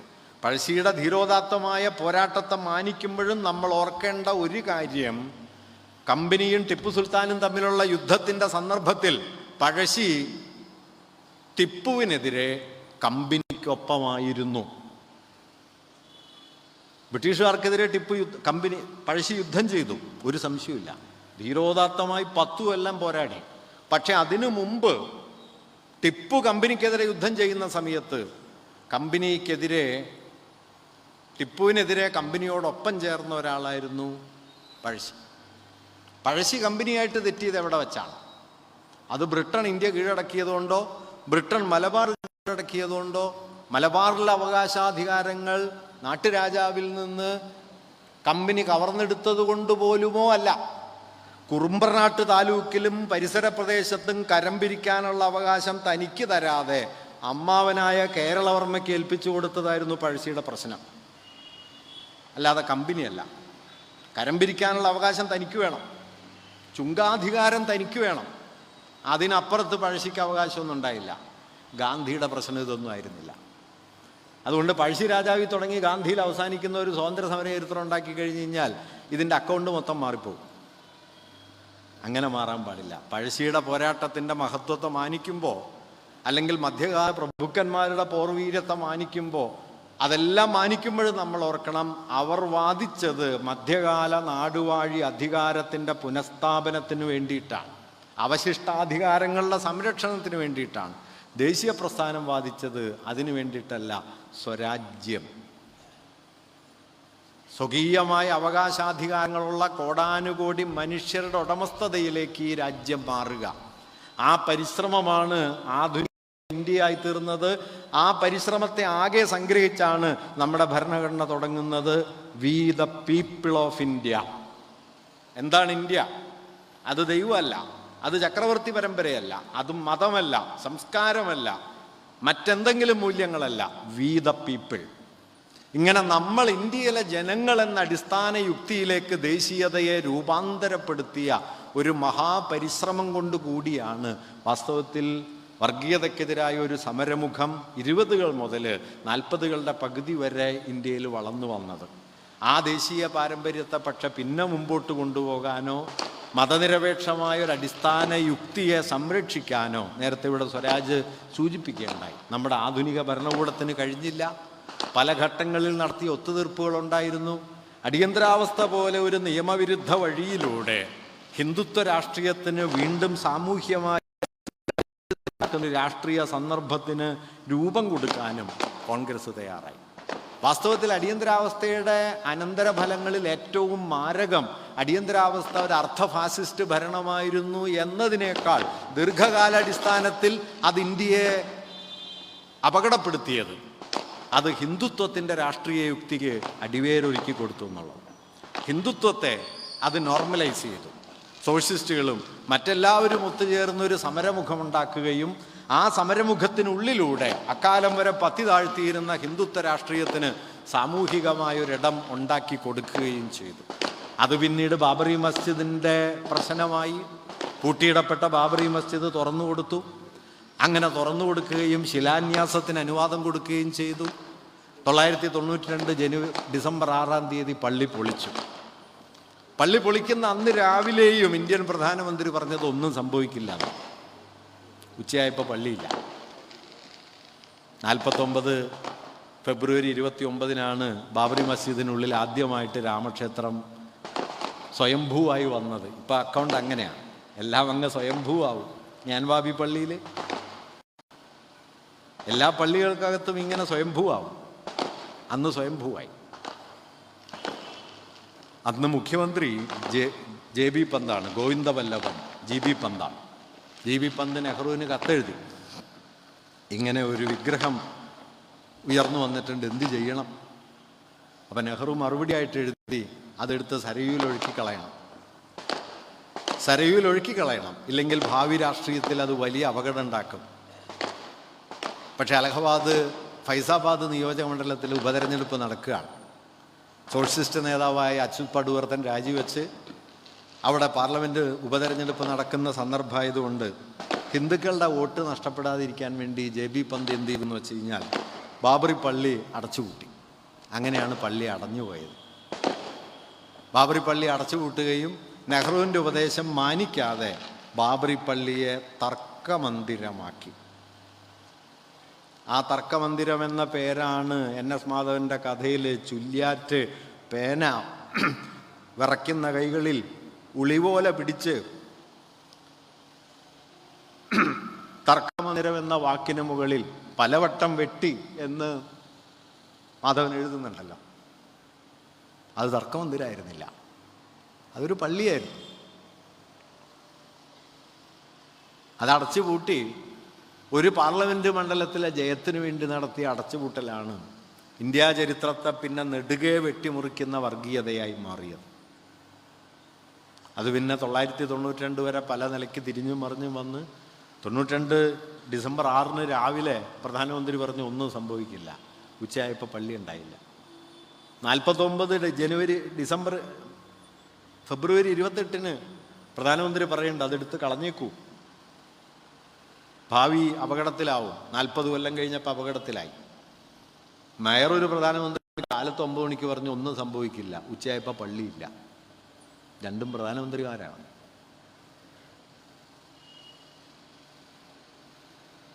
ലോനപ്പന്തമ്പാടം പണ്ട് പറയണൊരു ഫലിതമുണ്ട്. അന്നത്തെ പ്രധാനമന്ത്രിക്ക് ഒരുപാട് ഭാഷ അറിയായിരുന്നു എന്നാണ് വൈപ്പ്. വലിയ പണ്ഡിതനായിരുന്നു. അപ്പോൾ ലോനപ്പന്തമ്പാടം പറയും 10-13 ഭാഷ അറിയാമായിരുന്നു അത്രേ. ഏതെങ്കിലും ഒരു ഭാഷയെ പറഞ്ഞുകൂടായിരുന്നോ പൊളിക്കല്ലേ പൊളിക്കല്ലേ എന്ന്? ഒരു ഭാഷയിലും പറഞ്ഞില്ല. ആ പറയാതിരുന്നതിന് നാം എന്ത് വില കൊടുക്കുന്നു എന്ന് ആലോചിച്ചാൽ അതിന് കൊടുക്കുന്ന വിലയാണ് നിങ്ങളുടെ ഫ്രിഡ്ജിൽ ബീഫുണ്ട് എന്ന് പറഞ്ഞിട്ട് നിങ്ങളെ തല്ലിക്കൊല്ലാം എന്നത്. അത് അവിടെ നിന്ന് പുറപ്പെട്ടതാണ് കേട്ടോ, അല്ലാതെ ഇവിടെ പൊടുന്നതിനെ പൊട്ടിമുളച്ചതല്ല. മുഹമ്മദ് അഖ്ലാഖിൻ്റെ വീട്ടിൽ ഫ്രിഡ്ജിൽ ബീഫുണ്ട് എന്ന് പറഞ്ഞ് അഖ്ലാഖിനെ തല്ലിക്കൊന്നപ്പോൾ തുടങ്ങുന്നത് വാസ്തവത്തിൽ അവിടെയല്ല, അതിവിടെ തുടങ്ങിയതാണ്. അതിനു മുമ്പേ വേറുണ്ട്. ഈ രാജ്യം അടിസ്ഥാനപരമായി മതത്തിൻ്റെതാണ് എന്ന് തീരുമാനിക്കപ്പെടുന്ന ഓരോ നിമിഷത്തിലും കൊല്ലപ്പെടാനിരിക്കുന്ന ഏതെങ്കിലും ഒരു അഖ്ലാഖ് അല്ലെങ്കിൽ ഏതെങ്കിലും ഒരു അൻസാരി ജനിക്കുന്നുണ്ട്. അതുകൊണ്ട് ദേശീയത എന്ന ആശയത്തെ മതത്തിൻ്റെ പിടിക്ക് പുറത്തു കൊണ്ടുവന്ന് അതിനെ ഈ രാജ്യത്തെ സാധാരണ മനുഷ്യരുടെ ജനകീയമായ ഒരു ഐക്യബോധം എന്ന നിലയിൽ പുനഃസ്ഥാപിച്ചെടുക്കേണ്ടത് വാസ്തവത്തിൽ വർഗീയതയ്ക്കെതിരായ സമരത്തിൻ്റെ സുപ്രധാനമായ രണ്ടാമത്തെ ദൗത്യമാണ്. ഈ രണ്ട് ദൗത്യങ്ങൾ പരിപൂർണമായി നിറവേറ്റിക്കൊണ്ടല്ലാതെ വാസ്തവത്തിൽ വർഗീയതയുടെ വേര് പറിക്കാൻ പറ്റില്ല. ഞങ്ങളുടെ സർവകലാശാലയിൽ വൈസ് ചാൻസലറായിരുന്ന പണിക്കര് മാഷ്, പ്രൊഫസർ KN പണിക്കർ, അദ്ദേഹം എപ്പോഴും പറയുന്നൊരു, കുറച്ച് തമാശയായിട്ട് പറയുന്നൊരു വാക്യം എന്താണെന്ന് വെച്ചാൽ, വർഗീയതയെ നിങ്ങൾക്ക് ജാഥ നടത്തി തോൽപ്പിക്കാൻ പറ്റില്ല. അതിന് കാരണം എന്താണെന്ന് വെച്ചാൽ ജാഥയിലും വേണ്ടത്ര വർഗീയവാദികൾ ഉണ്ടായിരിക്കുന്ന. അത് ജാഥയിൽ BJP-ക്കാർ വരും, വിശ്വഹിന്ദു പരിഷത്തുകാർ വരുന്നല്ല, മറിച്ച് മതനിരപേക്ഷവാദികളാണെന്ന് സ്വയം കരുതുന്നവരുടെ ഉള്ളിൽ തന്നെ വർഗീയതയുടെ ആശയാവലികൾ പല നിലകളിൽ നുഴഞ്ഞു കയറും എന്നതാണ്. അതാണ് ഞാൻ പറഞ്ഞത്, ഇന്ത്യ ഔപനിഷദികമാണെന്ന് പറയുകയും ബൗദ്ധമാണെന്ന് പറയാൻ മടിക്കുകയും ചെയ്യുന്നതോടെ ബ്രാഹ്മണ്യത്തിന് ഒരു ചുവടിനുള്ള ഇടം കിട്ടി. പിന്നെ വാമനൻ ചുവട് വയ്ക്കുന്ന പോലെയാണ്. പിന്നെ 3 അടി കൊണ്ട് അളന്ന് 4ാമത്തെ ചുവട് നമ്മളെ പാതാളത്തിലേക്ക് ചാഴ്ത്തും. ആ ചുവടാണ്. ആ ചുവട് വയ്ക്കാൻ ഇടം കൊടുക്കരുത്. അതുകൊണ്ട് വർഗീയതയ്ക്കെതിരായ സമരത്തിൻ്റെ അതിപ്രധാനമായ 2 അടിസ്ഥാനങ്ങൾ, ഒന്ന് നമ്മുടെ ഭൂതകാലത്തിൻ്റെ ബഹുസ്വര പാരമ്പര്യത്തെ ഉറപ്പിച്ചു നിർത്തുക, അതിന് മുകളിൽ ഏകാത്മകമായൊരു മതത്തെ പ്രതിഷ്ഠിക്കാൻ അനുവദിക്കാതിരിക്കുക. 2, ഇന്ത്യൻ ദേശീയതയെ മതവൽക്കരിക്കാനുള്ള എല്ലാ ശ്രമങ്ങളോടും നിരന്തരമായി ഏറ്റുമുട്ടിക്കൊണ്ടേയിരിക്കുക. ഈ 2 ശ്രമങ്ങളുടെ ഏകീകൃതമായ ഒരു സന്ദർഭത്തിലാണ് വാസ്തവത്തിൽ ഇന്ത്യൻ ജനതയുടെ ബോധത്തെ മതത്തിന് പുറത്തേക്കും വർഗീയതയ്ക്ക് പുറത്തേക്കും കൊണ്ടുവരാൻ കഴിയുക. നിശ്ചയമായും അതിന് രാഷ്ട്രീയ പ്രവർത്തനങ്ങൾ വേണം, ഭരണകൂട പ്രവർത്തനങ്ങൾ വേണം. ഗാന്ധിയും നെഹ്റുവും തമ്മിലുണ്ടായിരുന്ന പാരസ്പര്യത്തിൻ്റെ ഒരു തോതെന്തായിരുന്നു എന്ന് വെച്ചാൽ, ഭരണകൂടത്തെ വർഗീയതയ്ക്ക് പുറത്തു നിർത്തുന്നതിൽ, അല്ലെങ്കിൽ വർഗീയമായ ആശയങ്ങളെ ഭരണകൂട യുക്തിയിൽ നിന്ന് നിരന്തരം അകറ്റി നിർത്തുന്നതിൽ നെഹ്റു നേടിയ വിജയം, അതിൻ്റെ മറുപുറത്ത് ഇന്ത്യൻ ജനതയുടെ സാമാന്യബോധത്തെ വർഗീയതയിൽ പെടാതെ കാക്കുന്നതിൽ ഗാന്ധിയും നിലനിർത്തി എന്നതാണ്. എത്രത്തോളം വിജയിച്ചു എന്നൊക്കെ സംശയിക്കാം, പക്ഷേ ഈ ഊന്നലുണ്ടായിരുന്നു. മാഷ് തന്നെ നേരത്തെ ഇവിടെ നെഹ്റുവിൻ്റെ ശ്രമങ്ങളുടെ പരിമിതി എടുത്തു പറഞ്ഞു. അത് വസ്തുതയുമാണ്. പക്ഷെ അത് നിൽക്കുമ്പോൾ തന്നെ മതേതരമായൊരു ഭരണകൂടം എന്ന സങ്കല്പത്തെ അദ്ദേഹം ഉയർത്തിക്കൊണ്ടുവന്നു. പക്ഷെ ഒരു കാര്യം ഓർക്കേണ്ടത്, അംബേദ്കർ അദ്ദേഹത്തിൻ്റെ പ്രസിദ്ധമായ പല പ്രഭാഷണങ്ങളിലും പറയുന്നുണ്ട്, ഒരു ജനതയുടെ അവബോധത്തിൽ മതനിരപേക്ഷതയില്ലെങ്കിൽ ഭരണകൂടത്തെ മതനിരപേക്ഷമാക്കി നിർത്താൻ പറ്റില്ല. ഭരണകൂടം മതനിരപേക്ഷമായതുകൊണ്ട് സമൂഹം മതനിരപേക്ഷമാകില്ല. സാമൂഹികമായ മതനിരപേക്ഷതയ്ക്ക് മുകളിലാണ് ഭരണകൂടത്തിൻ്റെ മതനിരപേക്ഷത നിലനിൽക്കുക. അതല്ലെങ്കിൽ ഭരണഘടന ഉണ്ടായതുകൊണ്ടൊന്നും പ്രത്യേകിച്ച് കാര്യമൊന്നുമില്ല. ഭരണഘടന നമ്മളെ രക്ഷിക്കില്ല എന്ന് ആദ്യം പറഞ്ഞ ആളുകളിൽ ഒരാൾ അംബേദ്കറാണ്. നിങ്ങൾ സ്വയം രക്ഷപ്പെടുത്തണം. അങ്ങനെ രക്ഷിക്കുമ്പോൾ കൂടെ ഭരണഘടന കൊണ്ടും ചില ഗുണം കിട്ടും. അതല്ലാതെ ഭരണഘടന ഈശ്വരനെ പോലെ നിങ്ങളെ രക്ഷിക്കാനുണ്ടെന്ന് കരുതിയിട്ട് ഒരു കാര്യവുമില്ല. അത് അദ്ദേഹം ഖണ്ഡിതമായി പറയുന്ന ഒരു കാര്യമാണ്. അങ്ങനെയുള്ള ഒരു വലിയ പ്രതിസന്ധിയുടെ, ഒരുപക്ഷെ അപ്പുറത്ത് വെളിച്ചമില്ല എന്ന് തോന്നിക്കുന്ന അത്രയും നിരാശ നിറഞ്ഞൊരു കാലത്തിൻ്റെ നടുവിലും പഴയ മാർക്സിസ്റ്റുകാരനായ അന്റോണിയോ ഗ്രാംഷി പറയുന്നൊരു വാക്ക് നമ്മൾ കൈവിട്ടുകൂടാ, pessimism of the intellect and the optimism of the will. ബുദ്ധിയുടെ നിരാശയ്ക്ക് മുകളിലും ഇച്ഛയുടെ ശുഭാപ്തി ബോധം. Pessimism of the intellect. നമ്മെ വലയം ചെയ്യുന്ന ഇരുട്ടിനെ നോക്കിയാൽ പ്രത്യാശയ്ക്കുള്ള ഇടങ്ങൾ കുറവാണെന്ന് തോന്നും. അങ്ങനെ തോന്നുമ്പോഴും കീഴടങ്ങാത്ത മനുഷ്യൻ്റെ ഇച്ഛയെക്കുറിച്ചുള്ള അടിയുറച്ച ബോധത്തോടെ നമ്മുടെ ഈ പരിശ്രമങ്ങൾ നാം തുടരുക തന്നെ വേണം.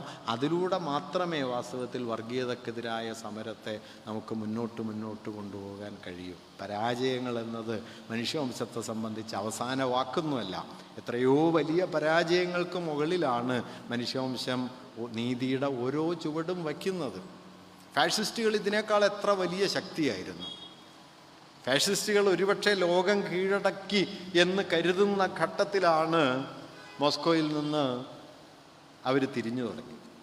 യൂറോപ്പിൽ നിന്ന്, ജർമ്മനിയിൽ നിന്ന് പുറപ്പെട്ട് യൂറോപ്പിനെ വിഴുങ്ങി റഷ്യയിലേക്ക് കയറി മോസ്കോ വരെ എത്തുന്ന സമയത്താണ് കടുത്ത ശൈത്യത്തിൻ്റെ നടുവിൽ നിന്ന് ചെമ്പട പതിയെ ഫാഷിസ്റ്റുകളെ പുറകോട്ടടിച്ച് ബെർലിനിലെത്തിച്ച് റിഷാഗിന് മുകളിൽ ചെങ്കൊടി പാറിച്ച് അവസാനം ഹിറ്റ്ലർ ആത്മഹത്യ ചെയ്യുന്ന, മുസോളിനിയെ നാട്ടുകാർ തല്ലിക്കൊല്ലുന്ന ഒരു കാലം ഉണ്ടായി. അത് 2 കൊല്ലം മുമ്പ്, 45-ന് 2 കൊല്ലം മുമ്പ് ലോകത്തൊരാളും കരുതുന്നില്ല ഹിറ്റ്ലർ ആത്മഹത്യ ചെയ്യുന്നു. ലോകത്തൊരാളും കരുതുന്നില്ല നാട്ടുകാർ മുസോളിനിയെ തല്ലിക്കൊന്ന് കമ്പിക്കാലിൽ കെട്ടിത്തൂക്കുന്നു. പക്ഷെ ചരിത്രം അതും ചെയ്തിട്ടുണ്ട്. അതുകൊണ്ട് ഞാൻ എന്ന് പ്രതാപം കാണിക്കുന്ന എല്ലാ പ്രതാപികളെയും കാലം കടലെടുത്ത് തീർക്കും. അതിൻ്റെ മുകളിലും മനുഷ്യവംശത്തിൻ്റെ ഇച്ഛയും മനുഷ്യവംശത്തിൻ്റെ ശുഭാപ്തി ബോധവും സമരവീര്യവും ഉയർന്നു പാറും എന്ന് തന്നെ നാം ഉറച്ചു കരുതണം. ആ കരുതലിനുള്ള ഒരു ഊർജമായി നമ്മുടെ ഈ ആലോചനകളെ നിങ്ങൾ സ്വീകരിക്കണം എന്ന് ഞാൻ അഭ്യർത്ഥിക്കുന്നു. അഭിവാദ്യങ്ങൾ.